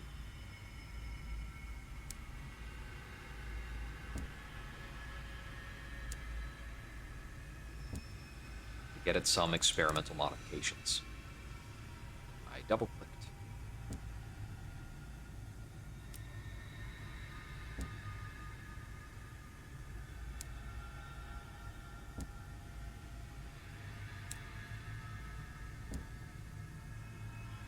Little tedious. They have a multi-option for Uncanny Specimens. They don't have a contribute several option for Visions of the Heavens.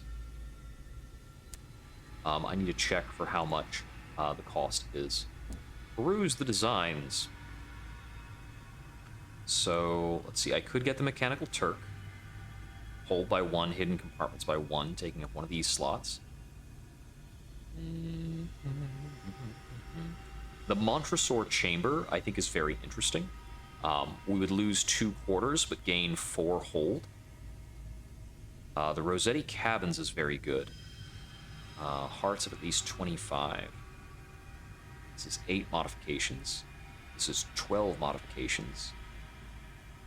No can do on that one. Auxiliary slot increases armor and hold. Don't care about it. This is what I want most. 10 experimental modifications. Okay, so let's get... We want to get 10 for the Prosperina Mining Array.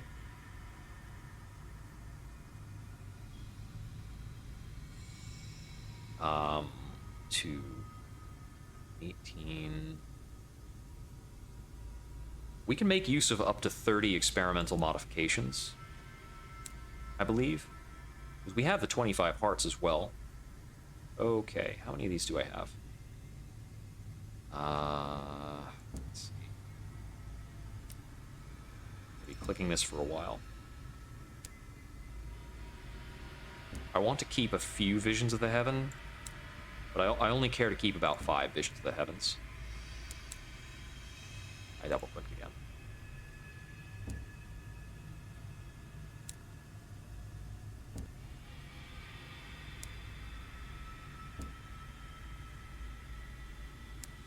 I'm down to 5 now. I've got 1 carefully packed crate of munitions, which I seem to be, you know, having all over the place. I can give over about 4 otherworldly artifacts.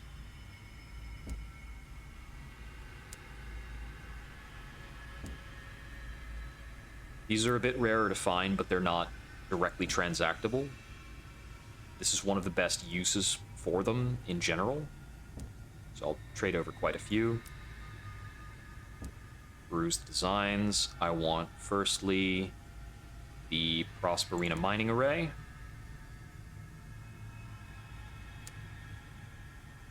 Let's see. I would like the Montresor.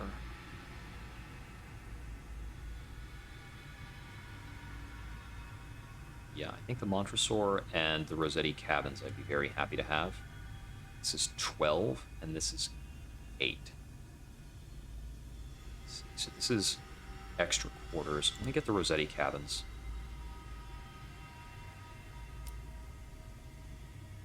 Alright, and the Montresor, I need an additional 5.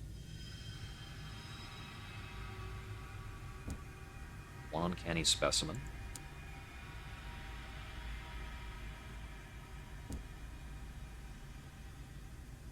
I'll hand over 2 more otherworldly artifacts. And then... Heavens, I think that's enough. That was the, yes, the Montresor Chamber is what I wanted there.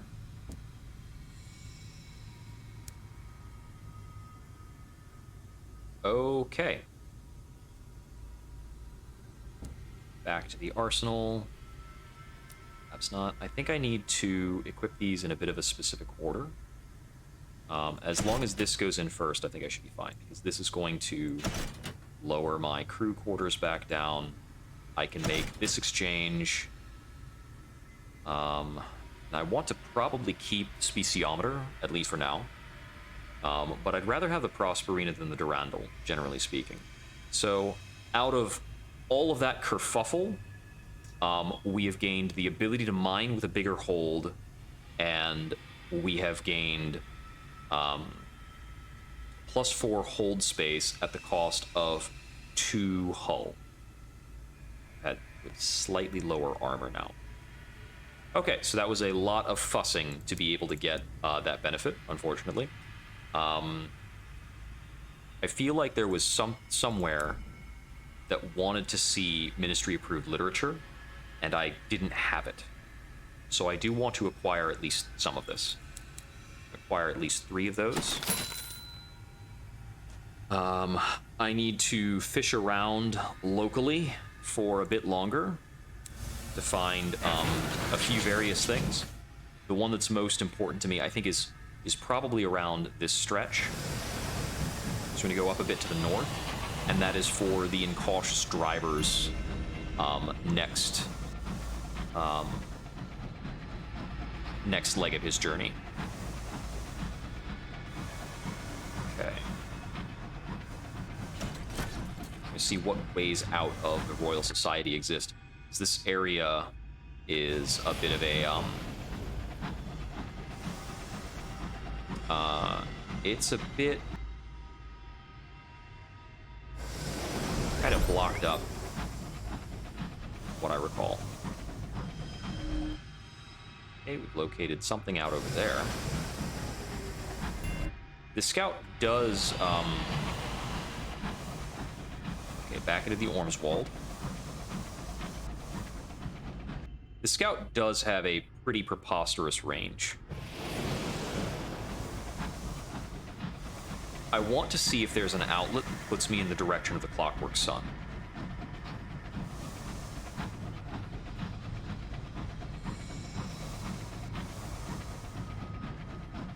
I do have to be a bit mindful of fuel going through here, because this place is so very windy.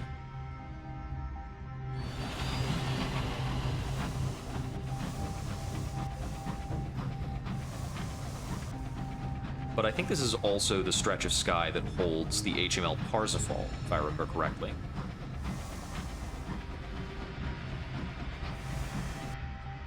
Should be good for a big smattering of XP.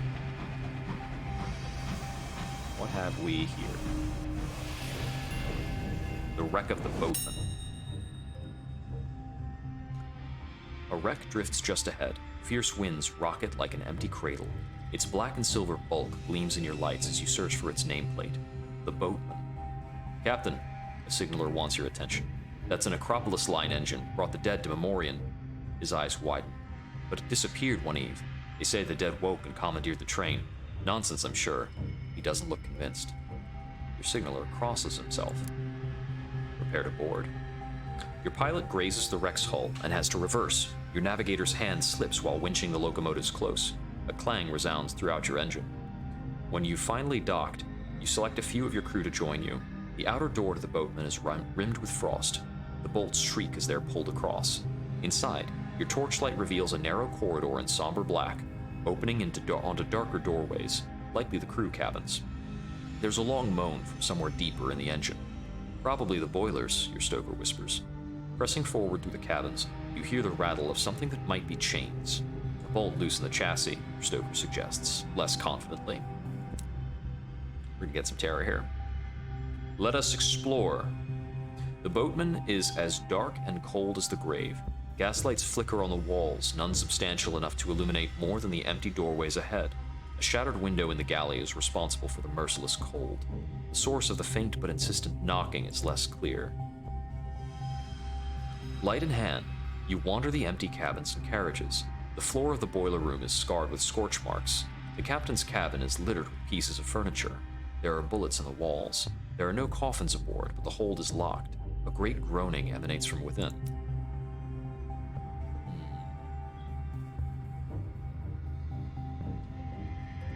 Investigating the galley. A pot has been left on the hob, boiling away. Inside, teeth? A sudden hissing. Your stoker stifles a scream. It's just a pipe giving out in the cold, steam pouring from the rupture like smoke. A groaning can be heard from below, like the sound of a pipe before it bursts, or a particularly unhappy digestive tract. We'll investigate the engine room. The air is as hot and dry as the heat of a work world. The incinerator has been switched on. Something is burning inside. Peering in, you can make out the remains of a bundle of black and silver uniforms smoldering into ash. A gaslight gutters and dies. You're left in darkness. Investigating the crew cabins. The crew cabins are charmless and cramped. Crews slept two to a cabin. In some cases, the division of space was ruthlessly enforced. Here, a sheet has been pinned to the ceiling and floor, neatly halving the room. Someone knocks thrice on the wall in the next cabin. All your crew are behind you. A hasty scramble for the door reveals the next room is locked and barred from the outside. You order a burly stoker to bring down the door. Inside, the cabin is like the rest. Empty. Empty, that is, aside from the skeleton laid out on the bed, in a cassock rather than a Necropolis-lined uniform. The chaplain. Lastly, captain's cabin. The room is sparse. The bed looks uncomfortable. Someone has arranged her pillows and a surprising number of moldering stuffed toys beneath her sheets in the semblance of a sleeping form. The only other furniture in the room is a barren writing desk with a journal and a pen abandoned upon it.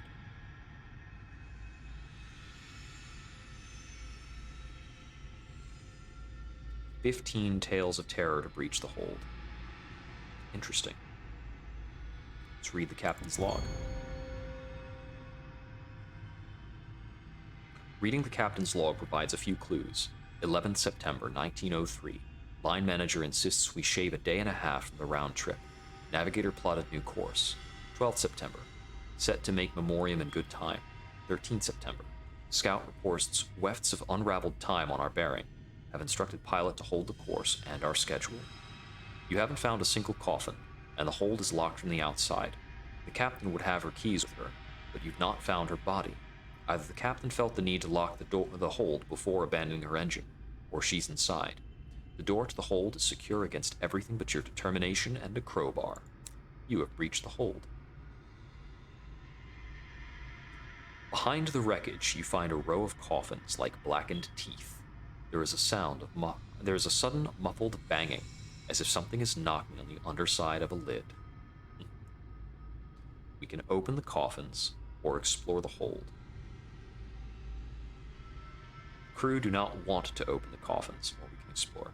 I'm going to open some coffins. With the aid of a burly signaler, you raise the lid of the nearest. A piteous groan emerges as you do. The lid clatters to the ground, revealing the coffin's occupant, a living woman in the silver-trimmed uniform of the Necropolis line. Her captain's rank insignia gleams. She's gagged. From what you can see of her face, the skin around her mouth is coated in something brown. It looks like dried food. Your crew set to opening the other coffins. Similar discoveries are made. The captain struggles in her bonds and moans from behind her gag. Footsteps approach, slowly, as though dragged. Your stoker shrieks. Figures appear at the hold door, mantled in shadow. You raise your torch, illuminating the figures in the door. This provokes shrieks from your crew. Sallow-skinned, hollow-eyed, decaying corpses are blocking your escape. Bloody rib cages, broken skulls, exposed bone and sloughing flesh. Cadavers. Reach for your weapons. Walking corpses, they cannot mean well. You reach for your pistol. The cadavers take a step back. "Please," the nearest rasps, a tall, tattered man in a stoker's uniform. "I'm not sure these bodies could survive any more damage." In the eerie light of your torch, I will approach the corpses. The leader extends one bony hand, its limb shaking from the weight of yet unsloughed flesh. I'll introduce myself. It's only polite. The corpse nods stiffly. Its fingers close around your own. There is an uncomfortable moment where you almost leave with more fingers than you started with, but eventually, and with many a courteous "excuse me," you extract yourselves. "We're glad you didn't run away," the skeleton says. The deceased stoker sends another corpse to fetch brandy for your crew. "The captain," he says mournfully, "had a habit. What the brandy lacks in quality, it makes up for in potency. Now, Stoker says when the last of the glasses have been handed out. I think an explanation is required. Let's hear him out. I should apologize, he says. We've not had any visitors since the mutiny. Couldn't predict how you'd react. Driving you off with a haunting seemed safest. Almost had you, the decaying lady cackles. The fruit in her hat is fused with the exposed parts of her cranium. The stoker clears his crumbling throat. While our bodies were being transported, the captain steered us through a carelessness in time. Things have gotten tangled, you see. As far as our minds are concerned, we haven't died, but our bodies beg to differ, vociferously. The last thing I remember from when I was alive is saying farewell to my husband, then heading to the station.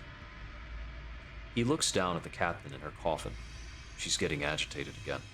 We've been very decent, considering they tried to throw us into the incinerator the moment we climbed out of our boxes. Anyway, we thought we might face the same treatment elsewhere, so we set out into the wild. But here we are, stuck without fuel. We'd appreciate help. The boatman was the victim of an unfortunate accident. It is now crewed and captained by dead who were jolted awake by the collision with the loose hours. The engine is out of fuel and supplies. Its living are trapped in coffins. Its dead are torn between returning to London and seeking a new home. Theirs is not an eternal rest, but rather an unhappy intermission. We can speak with the happy dead and with the unhappy dead. We can speak with the living. We can arrange to take the living home, and we can arrange to take the grumbling dead back to London. I see. So the happy dead. Damnable thing, really. Last thing I remember from life before this is wishing him goodbye. A sigh rattles through his skull. I wouldn't want him to see me like this. It's the same for all of us. No idea where we'd go back to or who if we'd even be allowed. Better to have a fresh start. What about the unhappy dead? I had a nice tea shop in London. Opened it with my Bertie. We had word of a new strain coming in from Eleutheria. Last I know, I was on my way to the station to pick it up. She pauses to pick a wax peach out from the fracture in her skull. All this, she gestures at her skeletal form, it's just an inconvenience. Coming back is an opportunity, one I'd be fool to miss. I'm not the only one who feels this way. What about the living? Their mouths are stained with the residue of corned beef which the dead have been feeding them. The moment you remove the gag from the captain's mouth, she bursts into speech. Get us out of here. They closed the coffin lids on us. I cannot bear another second. She pauses to regain a degree of self-control. I know we were a bit hasty popping them in the incinerator, but it was horrible. Coffins bursting open, shrieking bodies wondering where their tea was or why they couldn't see. But please, this is a nightmare. Well, let's take the living home. You haul the captain out of her coffin. The dead keep their distance, perhaps sensing their help is unlikely to be appreciated. Bloody saver you are, the captain whispers. Come on, lads, all aboard the captain's train. We'll sort out what we're going to say to the line manager on the way back. The crew of the boatmen leave their train for yours. Your quartermaster can arrange the details of their crossing and provisioning. The crew is anxious to return to the most serene mausoleum, if only to get it over with. Can I take the dead back at the same time? Yeah, it just gives me terror. The chaperone gasps. You would? Oh, I can smell my old tea shop already. Her voice gives out, but she conveys her feelings via a sudden crushing embrace. Bones crack before she releases you. Fortunately, only hers. Your quartermaster can arrange the details of their trip back. They did not appreciate the reminder that the new passengers won't require supplies. Well, back to my own locomotive. Time to get back underway. Stoker waves. Your visit was well timed. We were running out of corned beef. Without our guests, we can burn the spare coffins. That'll get us far enough to refuel. That's hilarious. And we have an extra vessel here, the North Green. Oh, unsettled dreams, you say? Once more, I will make sense of the dream. Oh, I didn't. Ooh, that's no good. More terror. Scavenge. The wreck gleams with frost. Perhaps something of value lies within. I could leave it untouched. Is there much point to? I think I'll probably gain terror from this. Yep. 15 terror. Something at the far end of the room has caught your eye. Solid crate. The windfall. Barrels of ours. I also kind of crashed a little bit. Taking 1 damage. Okay, so we want to get these guys out to the Most Serene Mausoleum. Now, for this particular stretch of sky, like this kind of craggy area, we do actually want to kind of go back the way we came. This place is a maze, and it can spawn enemies and be quite a bother to get through. I've got plenty of fuel, so I'm not concerned about any of that. Mostly just have a big old spot of terror to worry about. 23 hold space. It's very exciting. With this much hold space, we will be able to take advantage of essentially every opportunity we find in terms of purchasing goods on the cheap.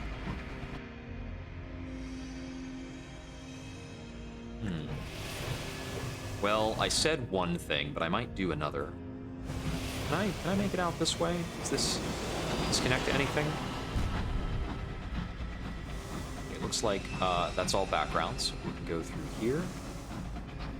Because if this connects, we're not that bad off. Yeah, it looks like this will get us back to the Royal Society. We can go from the Royal Society to the Most Serene Mausoleum.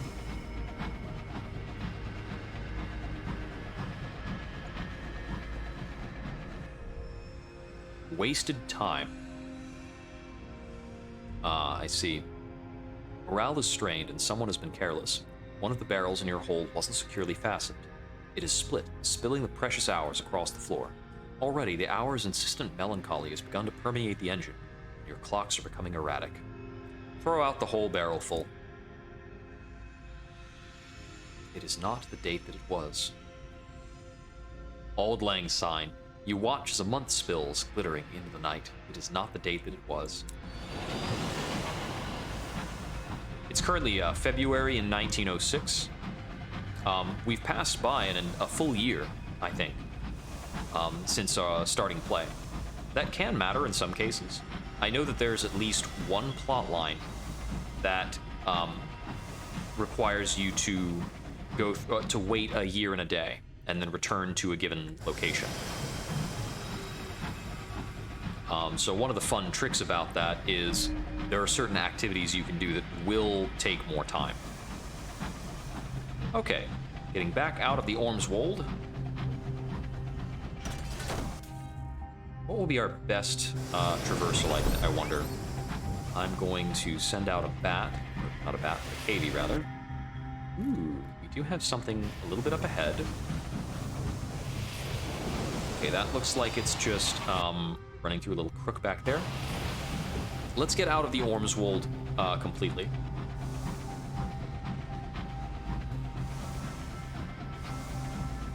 Yeah, I believe there are 2 substantial wrecks in Albion. There's somewhere in Albion you'll always find the Boatman, and somewhere in Albion you'll find the Parsifal.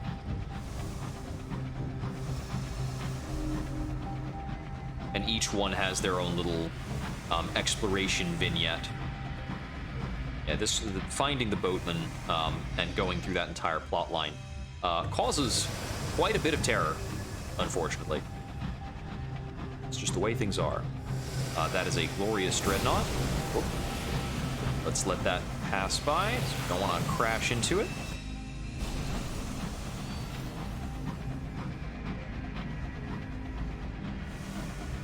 Looks like I can probably drill that for hours. Hours and a bull cantankerine.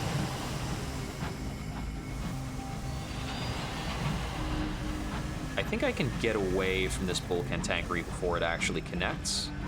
I might have to strafe or jink. Okay. Did not connect, but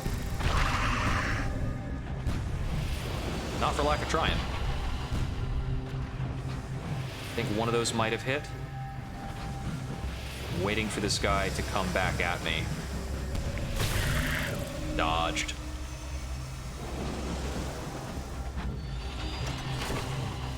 It's coming back around. It actually lost the last of its health by colliding with that wall gently as it pulled back. Ah, I haven't gotten that opportunity before. Dang it. Okay, we might be able to get otherworldly artifacts. It's a bit rare. I'm just going to go for sovereigns, though. I just want sovereigns. You can get a decent number of sovereigns out of Vulcan Tankeries. I haven't gotten that prompt before about retrieving something from its heart.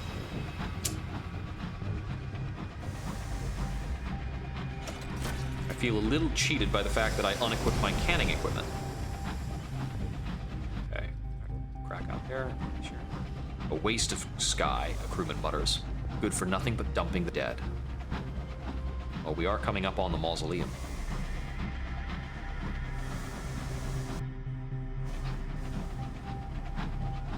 I think the mausoleum will always sit over this horror. I don't really want to prompt extra horror by examining the scar of this dead creature. That's like an option, because I know I would get experience for looking at that since I haven't looked at it before. All right, so we got a decent look at the Royal Society and this area by and large. I think the next thing for me to do is probably check out the Avid Horizon, which I believe is up over here. I need to locate Perdurance. I'm starting to suspect that Perdurance is probably up around Whirlbury, pinched in between these two horrors, which sucks. It's either that or Perdurance might be north or south of the Clockwork Sun, maybe? We've got a decent number of places left to check. I don't remember how Perdurance is, how it sits in relation to other things, and I still haven't gotten any opportunities that reference Perdurance. Discontent. This is a fine time to just pass out some extra brandy. I can just buy more here at the Most Serene Mausoleum. Just buy more supply. Attending a funeral. This is my time-sensitive option. We can trade in a Sky Story to attend a Skyfarer's funeral, causing a terror reduction. Handy. We will write a port report. We will drop off the crew of the boatman. Captain fiddles with her cufflinks as she accompanies you to the office of the Necropolis line. Her crew have scurried away. You don't have to come in, she says, not looking at you. But the manager's not going to be pleased. If you'd put in a good word, she trails off. You have arrived at an unobtrusive black-painted door of the office. The knocker bears a grinning silver skull. Inside, the office is funerary, draped in indigo, and accented with fussy silver fixtures. The line manager looks up from his desk and glowers at the captain. Where the bloody hell have you been? I'll speak up to the captain. Captains ought to look out for each other.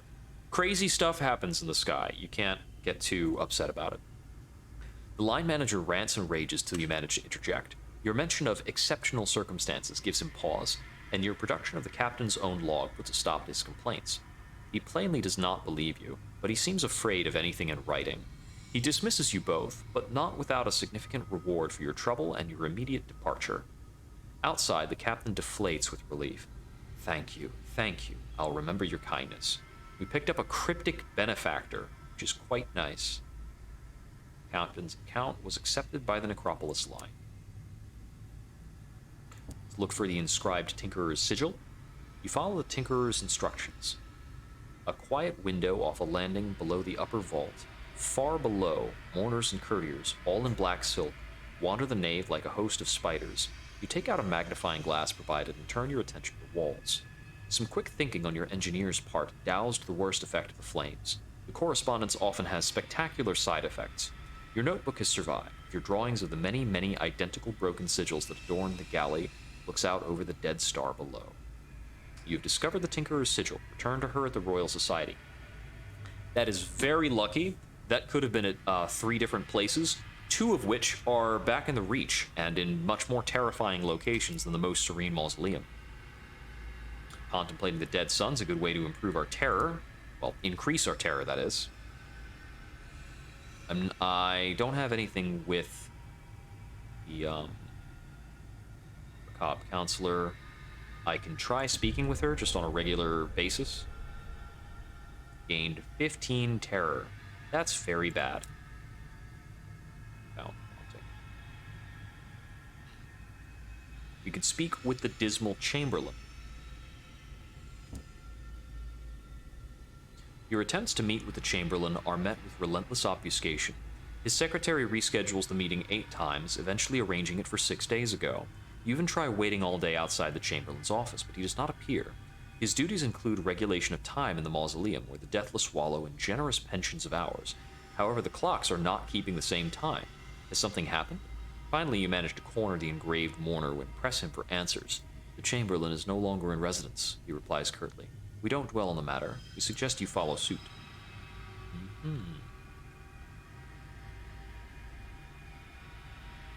Unique bargains for the deathless.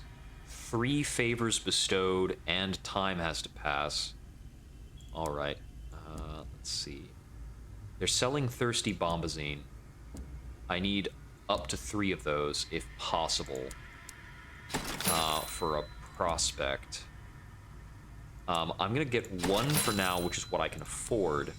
And then I might come back through after picking up the consignment for Thirsty Bombazine from London. What I need to do now, though, is visit the memorial to the Prince's Consort, and we're going to do this several times. Because our terror is absolutely ridiculous right now. Kind of disgustingly high.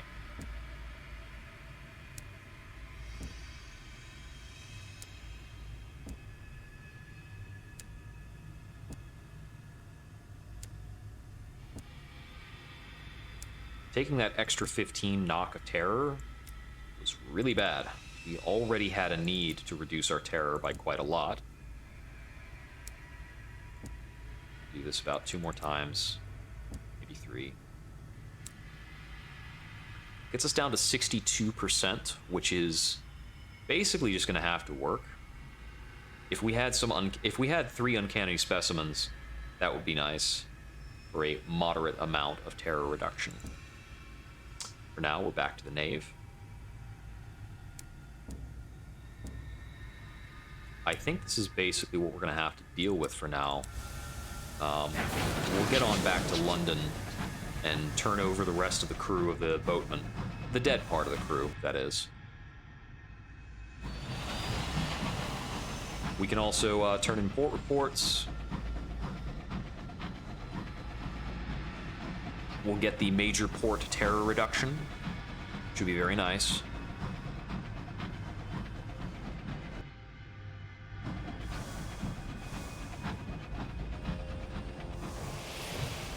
Sometimes we get a little tangled up in these graveyards.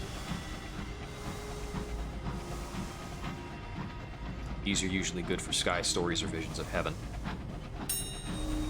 Yep, consider Vision of Heaven. Pretty good. Like, this is loosely a farmable patch of sky, actually.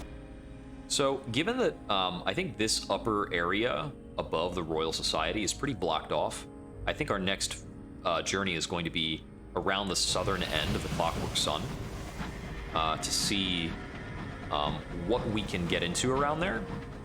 And I think that the... Martindale Cemetery. A bit more experience. Water. A resurrectionist. Somebody who doesn't believe in death.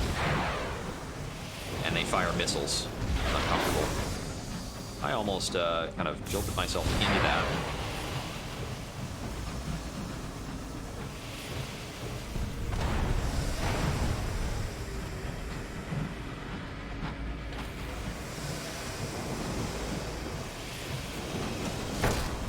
Ouch.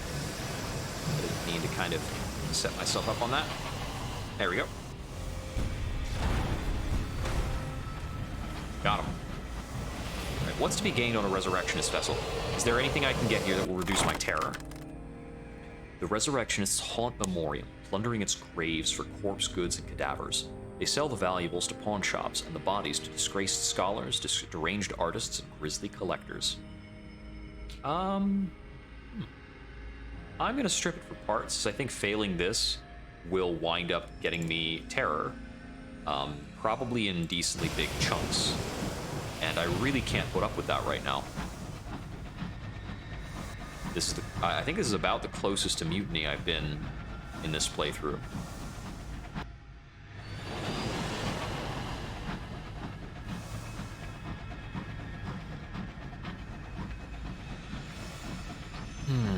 Let's see. I think I need to get my port reports up to the ministries rather than the new line.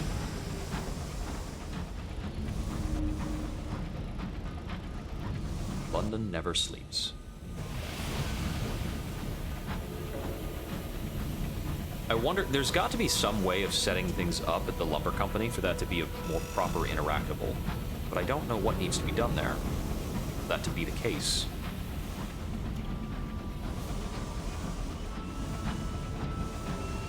An intriguing question, I suppose.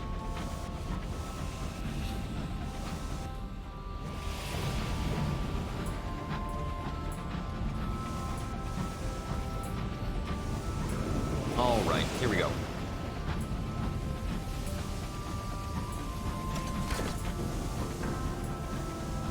Reasonable amount of remaining fuel and supplies.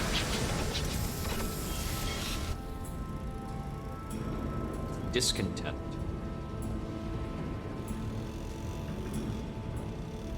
I think I'm just going to reprimand him. Crewman returns sheepishly to duty, but continues to jump every time debris clangs in the hull. It is debris, you're almost certain. St. Dominic's. Alright.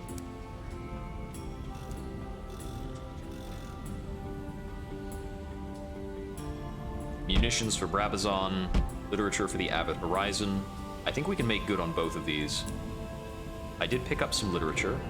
They want 3 consignments or more.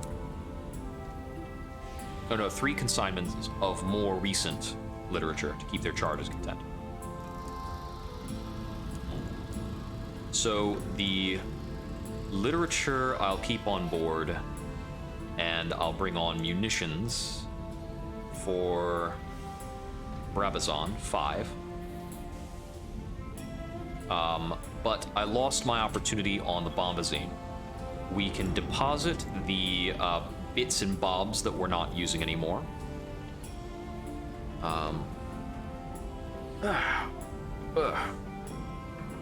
Let's see. So those are the prospects I will be working on in the near future. I'm gonna have to sell some things, I think, to pick up fuel and supplies. No, I can get fuel and supplies based on the port reports. I just need to actually turn in the port reports then.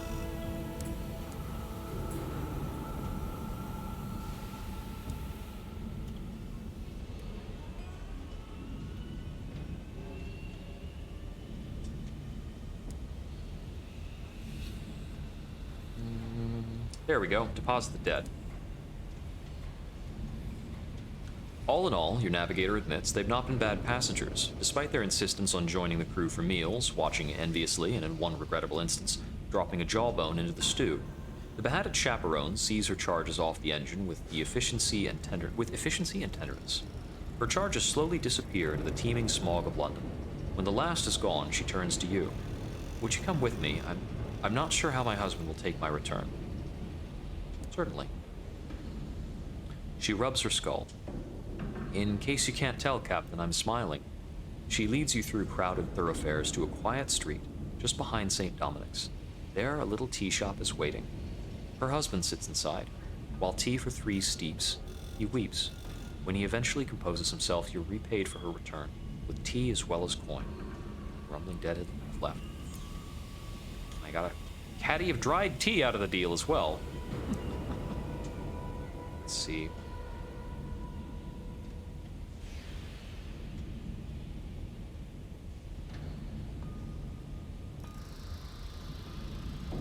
what did the signalman want right now? I'm trying to remember.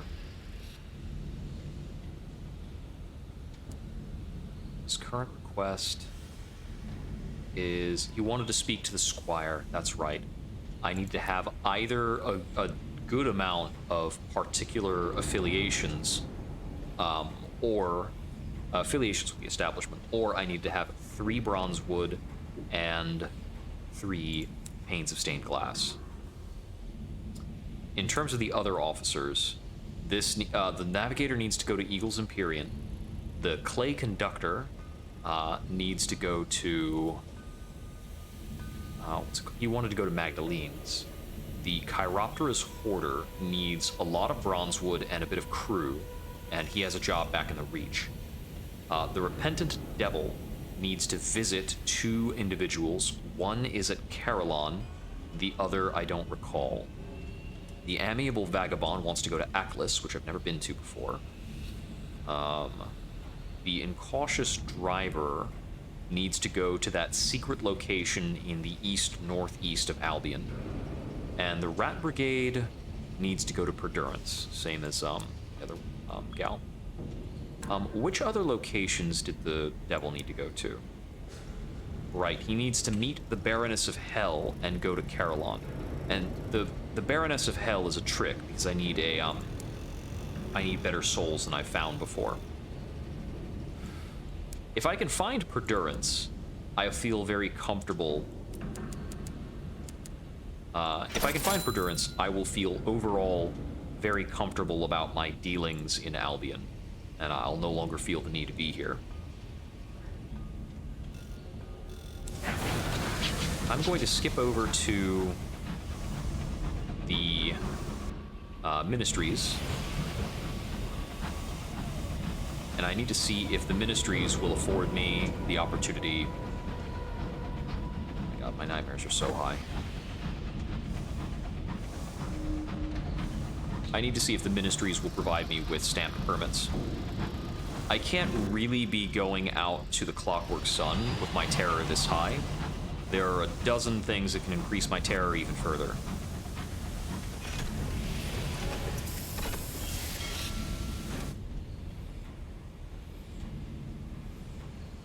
Okay, let's see. Ministry of Public Decency.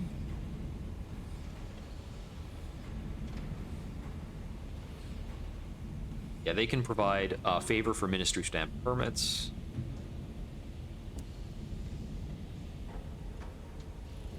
New acquaintance. Pleasure to meet you, Captain. Let's go to my office, shall we? Deliver port reports to the genial auditor. 2 of the ministry's gratitude and 200 sovereigns. I can get a ministry stamped permit with that. Yes, so 2 port reports per ministry stamped permit. 6 for a cryptic benefactor if I ever need one. 3 for an invitation to Perdurance. 16 for a royal dispensation, which is a very valuable, very difficult thing to make use of. But there are a couple uses for it. You can reduce notoriety if you've got notoriety. A damn good stamping. So I need 3 ministry stamp permits to free the half-glass empty. This is literature for the Avid Horizon and munitions for Brabazon, which tells me that my next journey should probably be to the Brabazon work world and then a search for the Avid Horizon. That does allow me to go to the Floating Parliament, that allows me to go past the Tower of Chimes in the Floating Parliament, which will give me a terror reduction.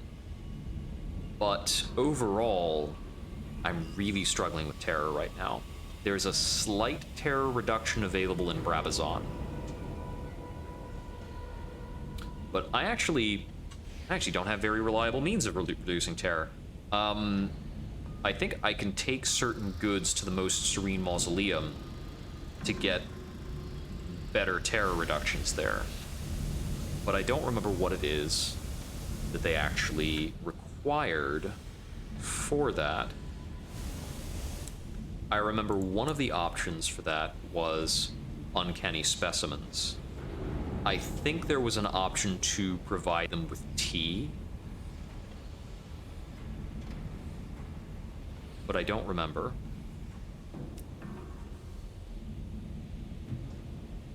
It might have been ministry-approved literature. Nothing here is likely to startle your maiden aunt or make her cackle. Okay, we will get back to fretting about our terror some other time. Likely, perhaps Tuesday evening. For now, though, I am going to call it quits and consign myself to getting something ready to eat, as I'm quite peckish. Thank you for joining. This has been Jupiter Exile, and I hope we wander again soon. Have a good Sunday evening, or whenever you're watching this.